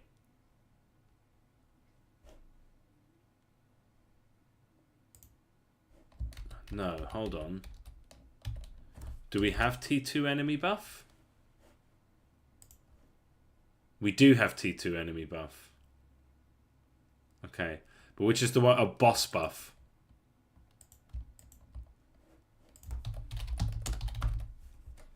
Okay, so this is the one we should divide by 4. And we might need to do the other ones by 4 as well. It's just that's the one I noticed. And yeah, the boss buff scales really high. So yeah, it makes sense. So it would be, yeah, we want high AoE for this guy, but not that high. So let's find, and sadly, this is horrible, horrible code. Okay, interesting. I've got it there for adding it, but not for removing it. So that's probably also going to lend itself to... Okay, so in that case, I'm not going to divide it by 4. I just need to make sure that at the other end, when we remove the buff,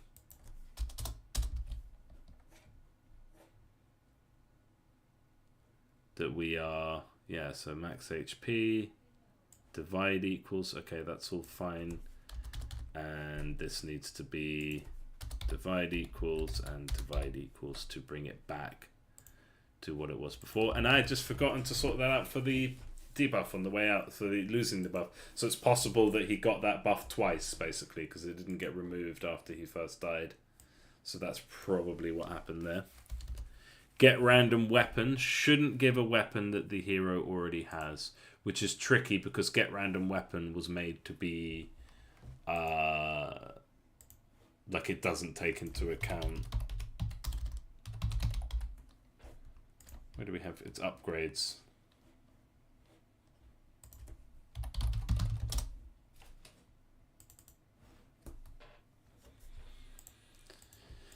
Okay, get random weapon. So I think what we should have here is actually we just go character.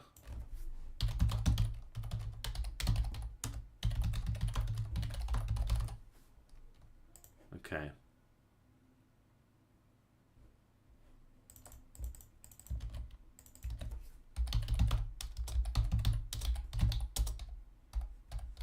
Like that. And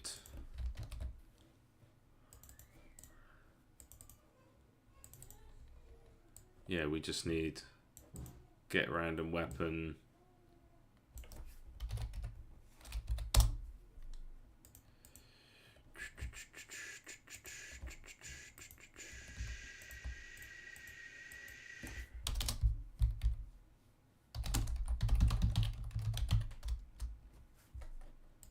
Yeah, for each. If upgrade.faction, yeah, upgrade.combined, if upgrade, if character container dot character dot contains character container dot character dot upgrades, no, character container dot upgrades. Oh god, what is the difference between these two? I should probably have that written down. Given upgrades.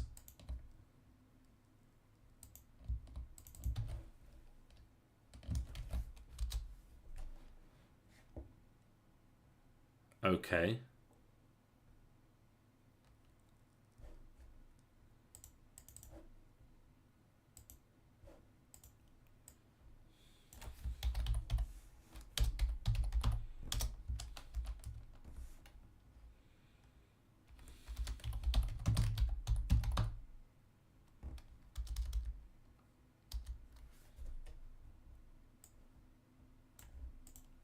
So we're going to do a first to default. We don't have system.link here.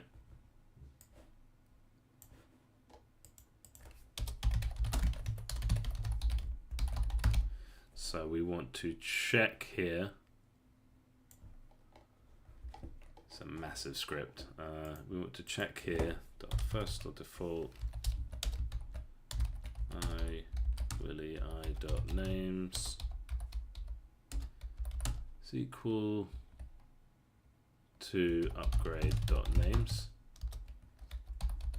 So we are checking, do you already have it?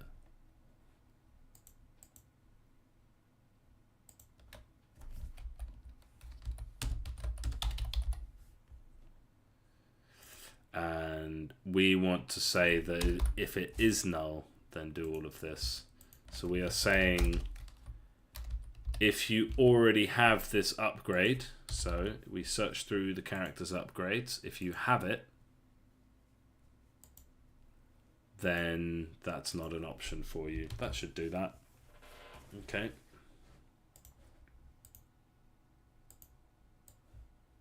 And we'll see if that bugs out when we try it. Ultimate mana, yeah, we kind of dealt with that. Ultimate should never link up with mana, but what we might want to do is make it so that ultimate artifacts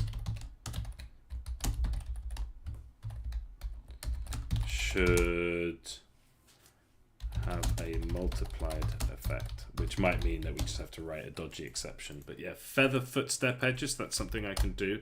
I'm gonna stop the stream fairly soon. I'm going to do these off stream because I need a little break. We have done this. It's just a matter of editing them. So that's nice. Ooh, getting close to this. Getting close to this one. Little break. Switch off any walking animation on static units. I see. Yeah. Okay. So spawn.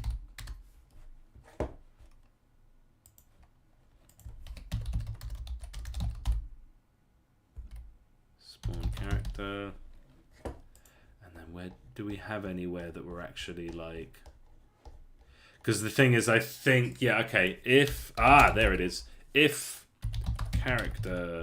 new character container dot character dot speed is greater than 0, then do that, otherwise don't.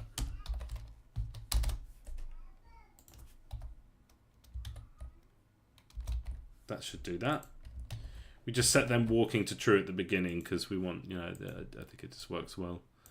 Shading on Paladin sprite, that's an easy one. I mean, it's an artistic one, but it really is quite straightforward. So we look at our humans, sprites, characters, human beings,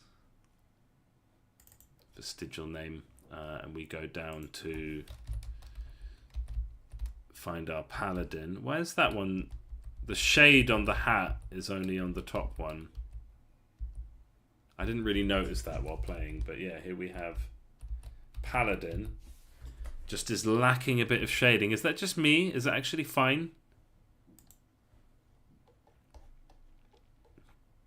So here we've got shading, but we are trying to give it a more square vibe, right? But what if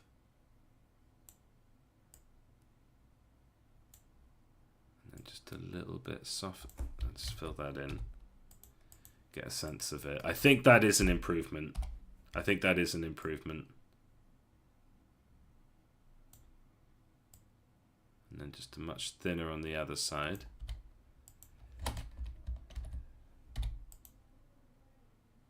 There we go. Just fill all these blocks manually. There is an easier way to do that, but here we are. And then basically I just want to copy that over without losing anything else about the image.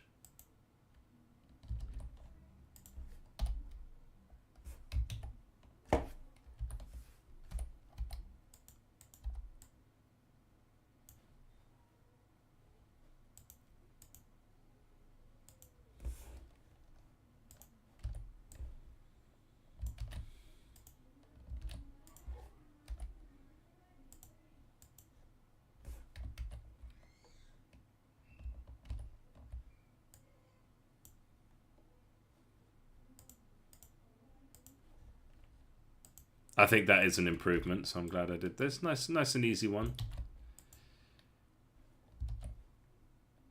Yeah, I can just make sure we mirror those cheekbones. Is that messing with the eyes? Oh, it is messing with the eyes.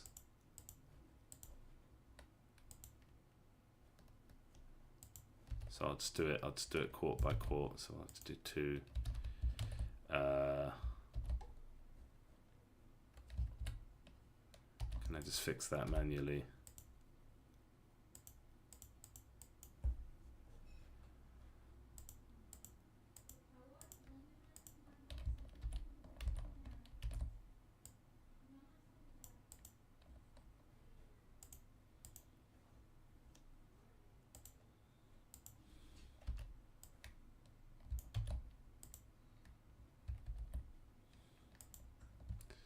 Cheeky, cheeky. Oh god, I just got a flashback. So I lived in the UK in like the 90s. We are the cheeky girls. I've heard that for ages. Okay, yeah, that's a slight improvement. Let's let's be brave and well no, let's be smart, not brave. Let's be careful and smart. So this is 5, that's 11 columns. And it seems to be very, see we've named them. That's what's annoying. Discard any changes made. Okay, so nothing's changed there, but we just want to make sure that when we export this, we're doing 11 columns. Oh, that's already the case. So hopefully,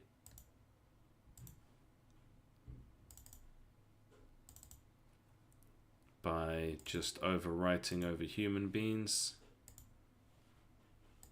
doesn't mess with the sprite order or anything, and we indeed have our nicely shaded paladin. That's much better.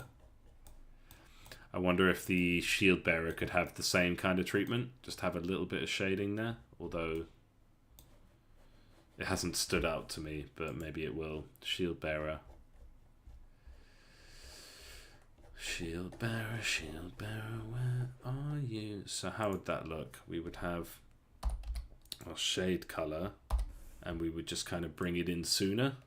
I don't know this is desirable, but I think we'll be able to tell pretty quickly if it is or not.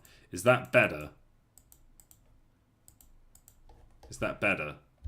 I'm not sure it is. But then maybe, yeah, maybe it does ought to be like, so we just have a little subtle extra bit of shape. The easier way to do this, actually, yeah, I think I'd just do it like this, rather than, I was going to paint the whole thing with the shadow color, and then you kind of do the light bits. It's actually easier to do.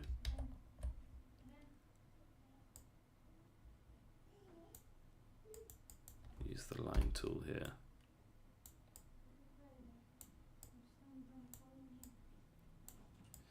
Yeah, just a little bit more shade to this guy, because I think it does look a bit flat. Not exactly like by the number, but I'm going to do it in a slightly chaotic way so it looks natural.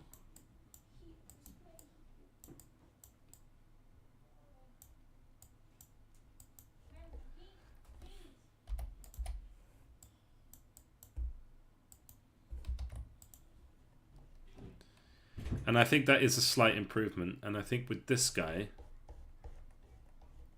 so how's this going to work? Because we don't want to lose those scratches, although it would probably be quicker for me just to take this, paste it over, and then just do the scratches again.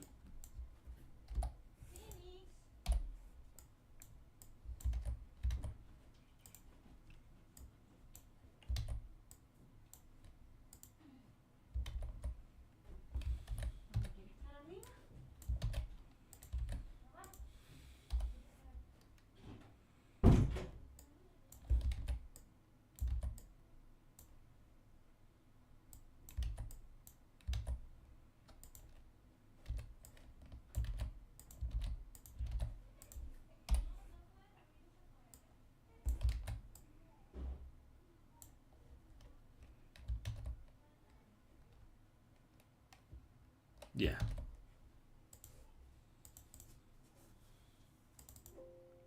Okay, that takes that off the list. Currency not showing on base screen, so what is that pointing to? So on base manager,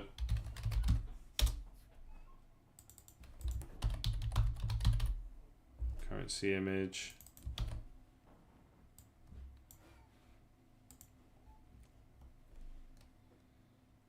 current faction.sprite. Okay.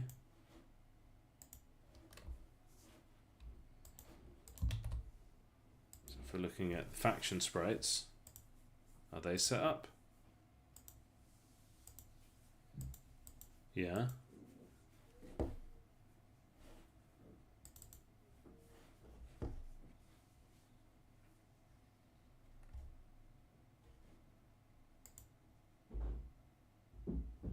Okay.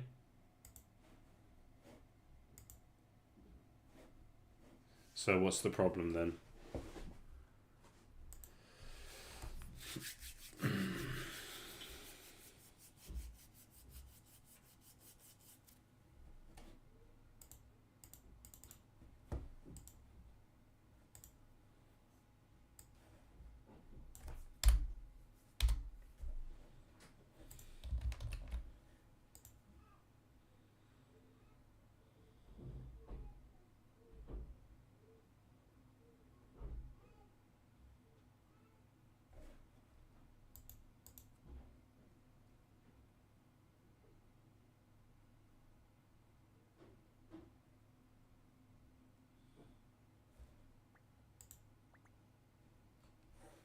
Yeah.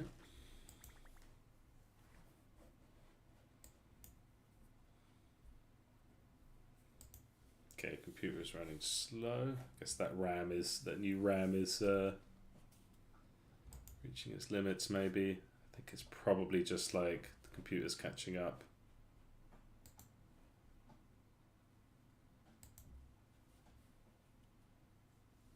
Don't know why the computer's shit in the bed. Is it like hot? I can see no. I think I just need to do it again. Just had a bad start for whatever reason. Just close the calculator because that's obviously gonna mess with things.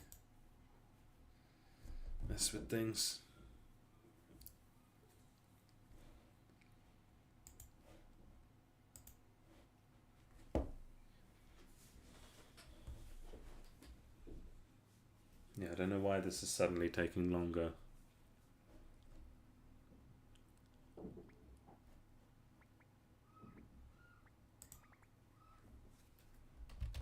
Performance has just gone in the toilet for some reason. I don't know what's happening. That's really bloody annoying. Why? I think this is a Unity problem.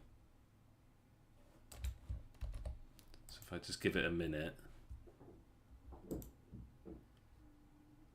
might just be like a restart the computer type vibe or restart Unity vibe. We'll just keep restarting until it's cleaner. Okay. All right. So that is working.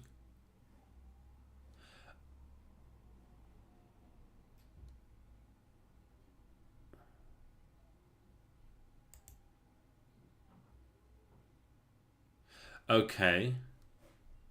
So the base NPCs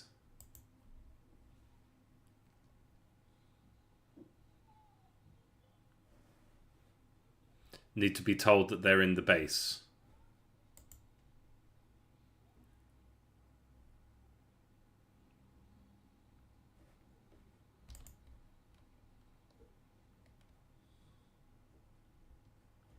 Even though by default I have said base should be true. Okay, fine.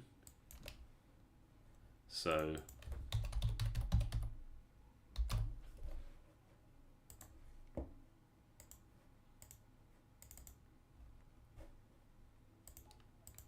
none of these, all of these are base. These are all in the base. And I think it's probably just because that prefab was set to not be in the base. Okay, funny one, but easily solved, I think.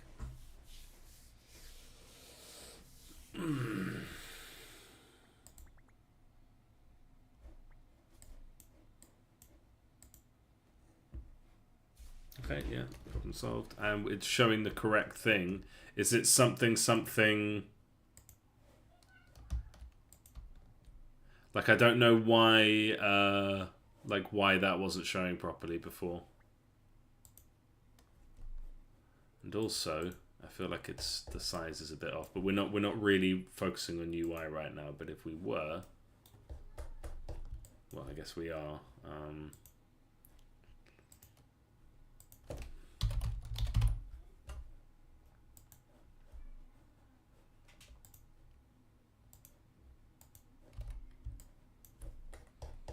think it's just probably a bit small. Didn't I redo the currents, the faction images? Yeah, I guess not really. Okay, well this can be a bit bigger, I think. So the actual size of the image is...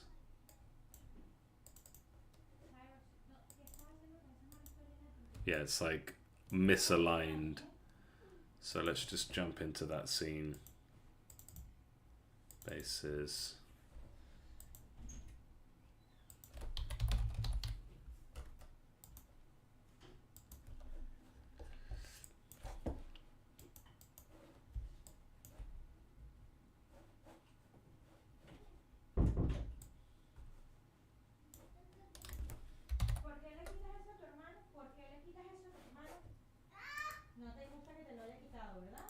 See the gizmos, so I can see. So yeah, that's kind of like misleading in the way that it is. So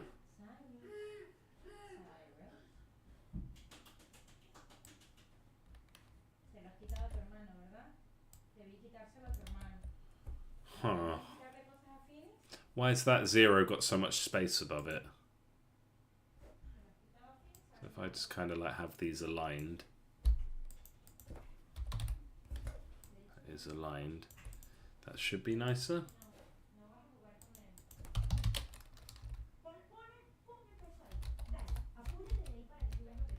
I mean, at least that would be...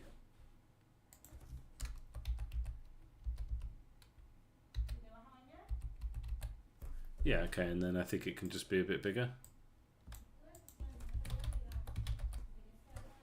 And then we realign the number again. Currency text would be...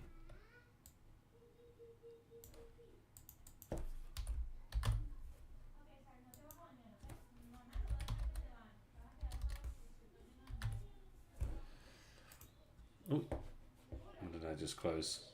I think I just closed the stream, but I think I'm still streaming.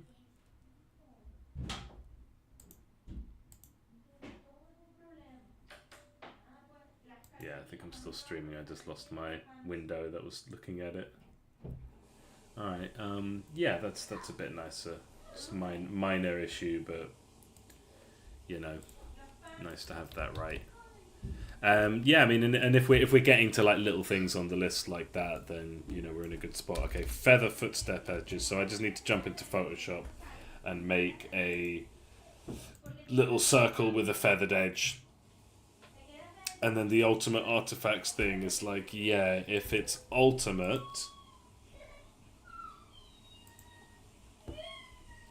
if it's an ultimate artifact. So we already trigger it. And yeah, like we've already got like a separate thing. So it's triggered when the character does their ultimate. But then it's like ultimate summon should summon more than one. And ultimate mana, like, well, ultimate mana I think is redundant. But it should summon more than one character. Right? So ultimate summon... ultimate buff. Ultimate buff's already set up. Ultimate explosion, ultimate armor. Like you don't really want to restore that much armor. Ultimate heal. And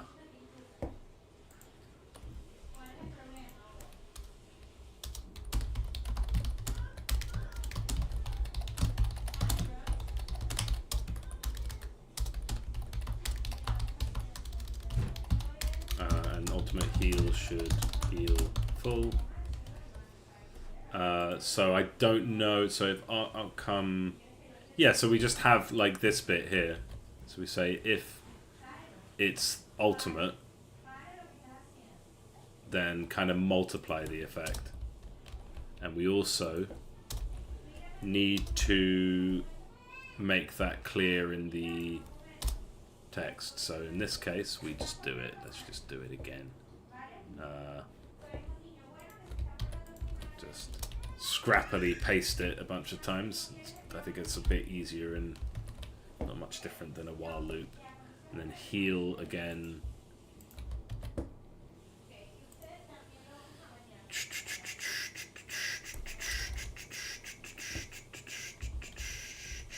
Well, this will have to be heal all allies. This would have to be the subject character as player. And in this case...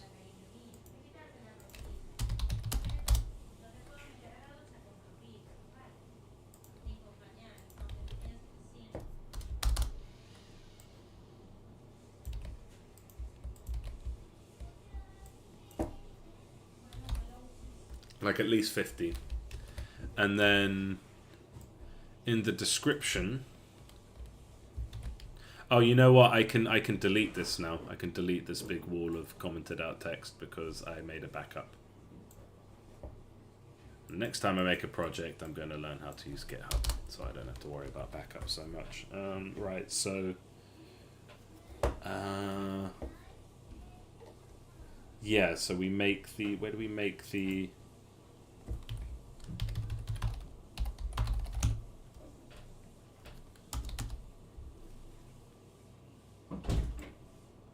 artifact.descriptions, generate artifacts, and then descriptions. And then I think we just need to write like a special exception for ultimate.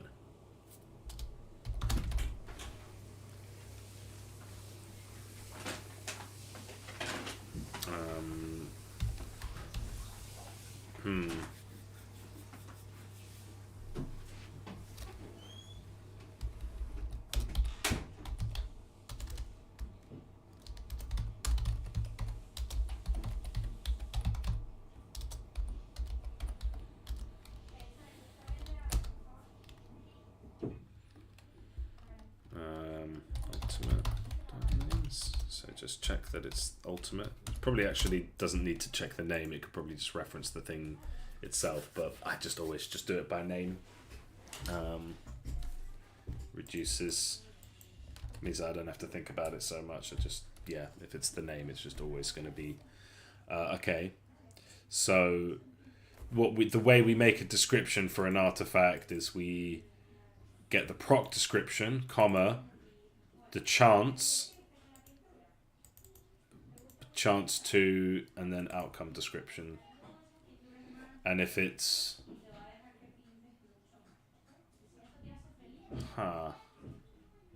if it's hero compatible, we say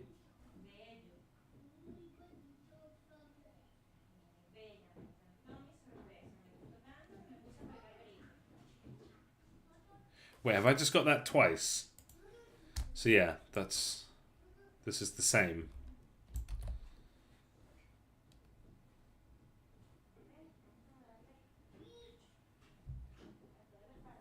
What's different?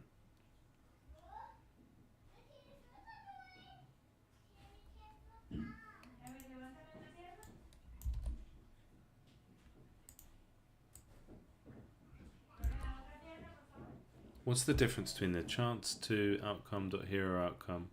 Oh, okay. But it should only be one of these.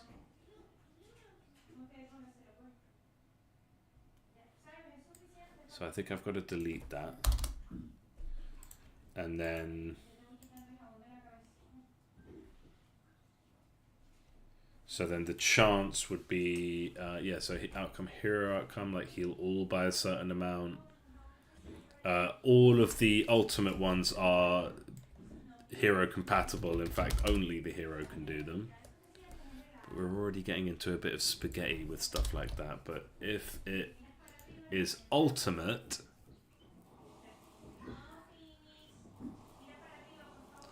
like I could just put ×4.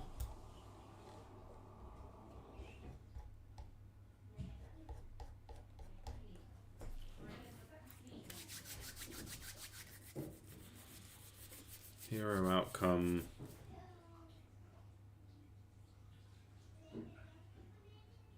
So like,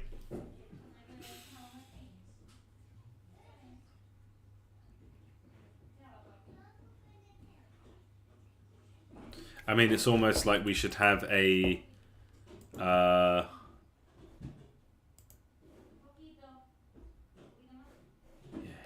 outcome. So it's a string.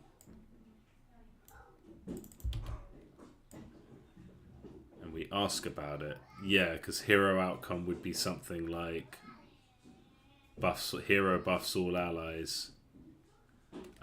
So like in the description, so this is a really simple thing I'm trying to do. I'm trying to make it that the description tells you, so for the ultimate artifacts, you have to be a bit friendlier because ultimate is very rare to happen. So instead of healing 5, it ought to heal 50. Instead of giving 1 buff, it ought to give 4. Instead of summoning 1 unit, it ought to summon, I don't know, 5.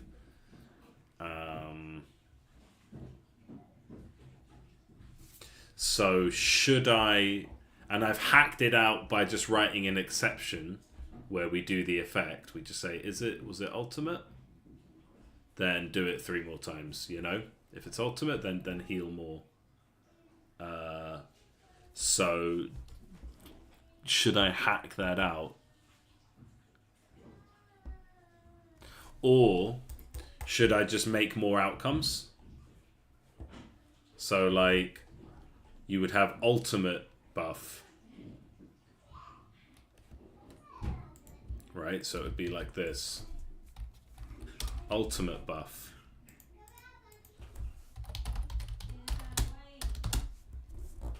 Buff dot, yeah, and then so ultimate buff.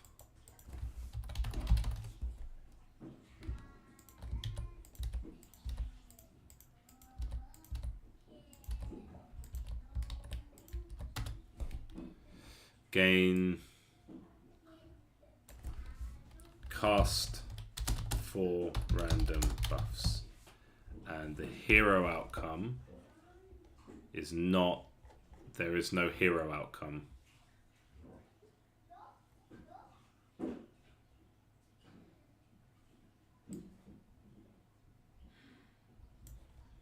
So if hero outcome isn't explained, double chance for hero, heals all allies.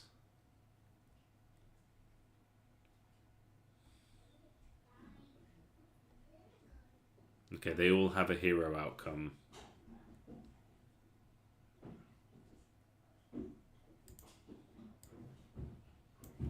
They could all just have an ultimate outcome, but no, that's different. Yeah, should they just have an ultimate outcome? So instead of making another one for each outcome, we just make it that each outcome has ultimate outcome.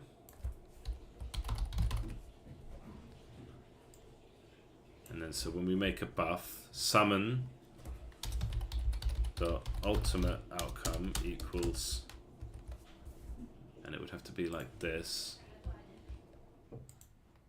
Oh god, and that would have to be a list because then we have to use it to make the translations.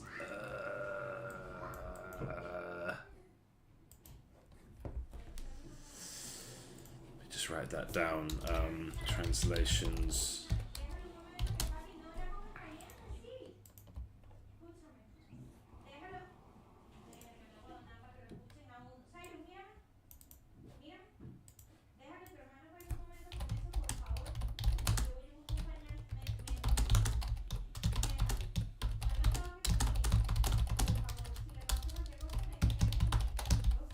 So yeah, hero outcome needs to be list of strings to work for translations.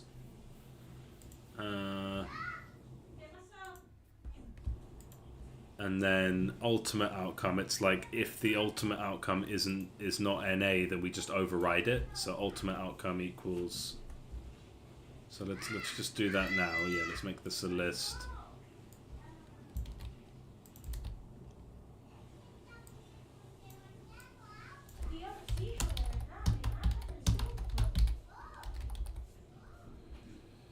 And yeah, let's just do it for that as well. We'll need to do it at some point anyway.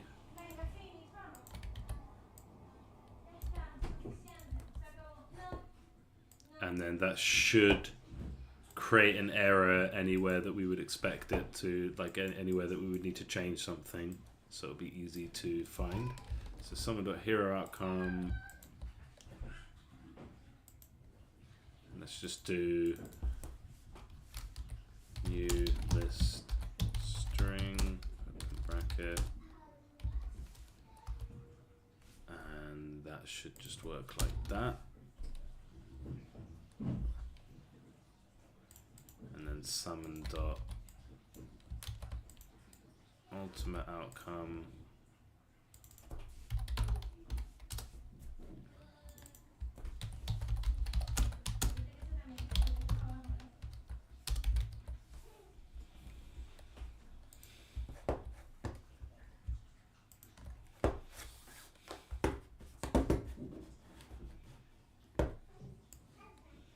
So let's sort this out. It's fairly tedious, but should work. Summon a dot hero outcome. Double chance for hero. Let's do the double chance for hero ones.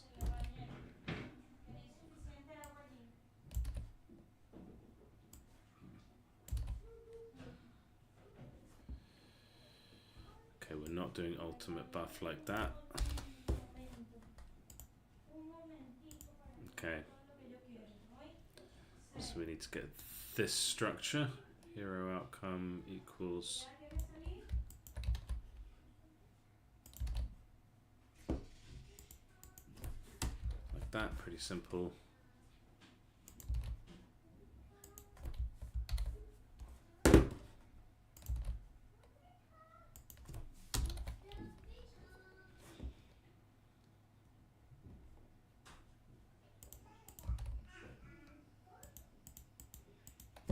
I feel like I've been drawing squares around this circle that is artifacts, but okay, artifact outcome.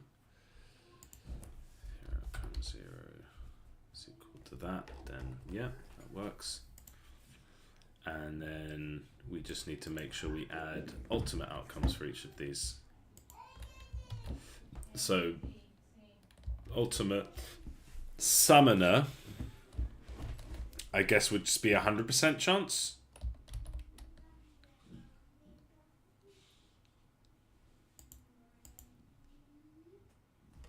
Do we have any restrictions on ultimate? So ultimate, yeah, it can't give you mana or mana gem. That makes sense because it uses mana. But it could either be summon or so summoner, but then that would just be like 100% chance to drop a summoner. So this should probably like be a bit higher. Let's see. Well, we can always modify this, and yeah, we're just kind of doing it with a string because heal dot ultimate outcome heal all allies 100 HP.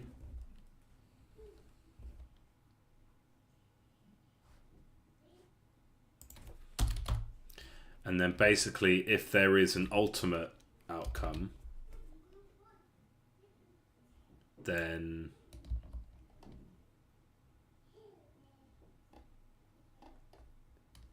we just replace that. But yeah, for the chicken ones, it's like that's normal, that's fine. But mana no buff, and buff hero buffs all allies. So then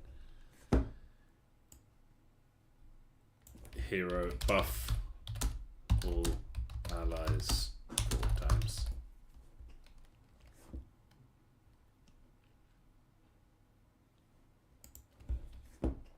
Armor. I'm not worried about that for now. So then that's set up at this end.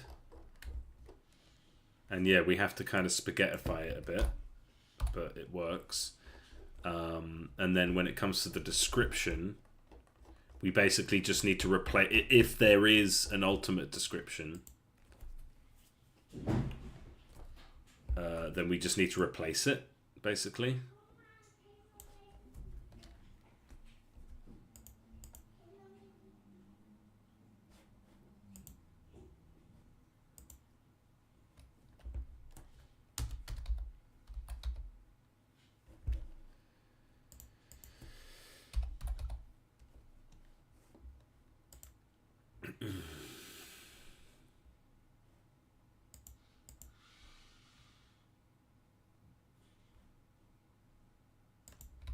And yeah, if it's an ultimate one, we will override. So so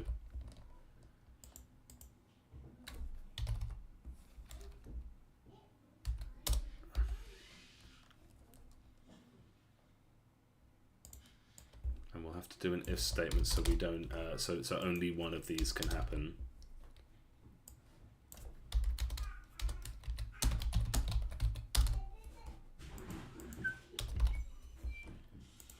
And then we go new artifact, and it would be something like this.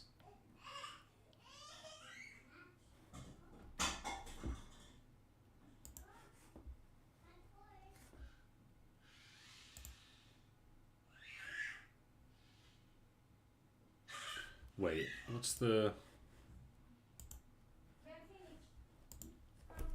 Why would that be outcome.hero outcome? Because if it's not hero compatible, it's always the hero outcome?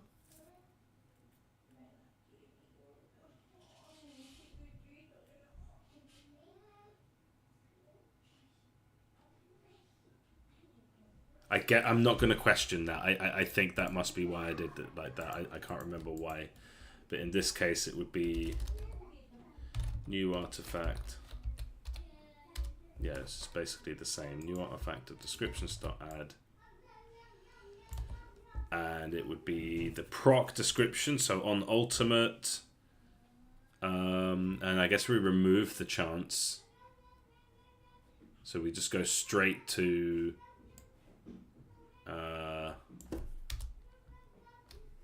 outcome.ultimate outcome.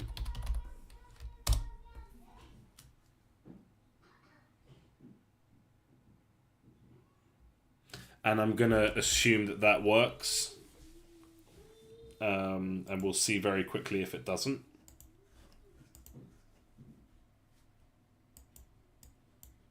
So yeah, that's done. And yeah, I can do this feathering of footsteps. Here outcome. Yeah, okay, I just did that.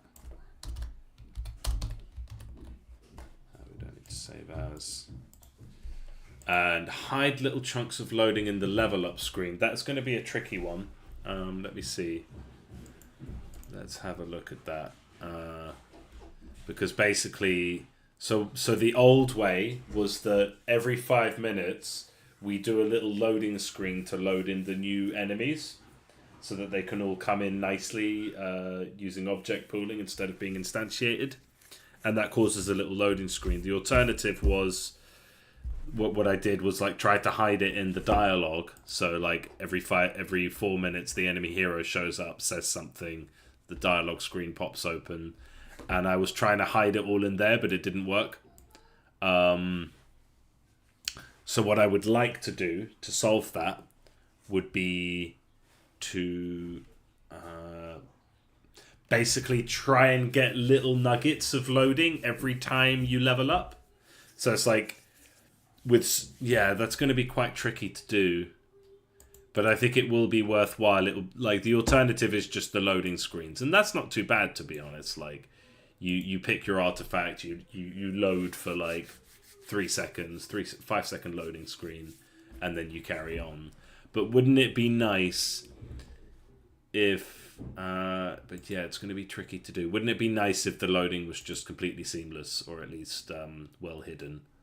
So where do we load from again? So I'm going to go over to enemy spawner. We've got this universal one where, like, well, actually it ended up in dialogue panel, didn't it? Load wave. Let's just find load wave, because that's where we do it for each spawner and enemy spawners. And basically, yeah, when the enemy hero appears, we do a load wave, which kind of agnostically, like, it will just automatically, like, check what time it is and load the enemies that should be there for that time. Whereas what I would like to do is like when you level up, load one group of enemies, you know? Because what this is doing is it's in wave 2. Wave 2 has and this has been done horribly. So yeah, per faction, this is so horrible. This is at least should be, rather than just pointing to straight to the thing. And so what I would like to do is just be like, oh, like you just like load goblins too, or just load the whole thing at the beginning and be done with it, or even load the whole thing when you start the game, which I think what Mugenics does. It just loads every single thing at the start of the game, so you never have to like sit in a loading screen or like have the game stutter. So that's going to be a job, but that's a good one. And then feather footstep edges, and I'm getting ready for my holiday, so I think I'm going to do one more day tomorrow, and then I'm going to take Wednesday to catch up with other stuff in my life that matters. So I'll be here tomorrow at 1 o'clock. So thanks everyone who joined today. Really great turnout today. Really appreciate that. Yeah, enjoy all the new subscribers. Really makes my day. And yeah, have a good one. Yeah, wow, 10 concurrent viewers. I hate to end the stream on such a high number for me, but yeah, please do come back tomorrow and we'll have more fun. We'll do some very clever stealth loading, which should be fun, and I think it's a good bit of learning of like how to like hide loading and using object pools in an intelligent way. So yeah, thank you very much. Have a good evening, and yeah, thanks for dropping by. Cheers.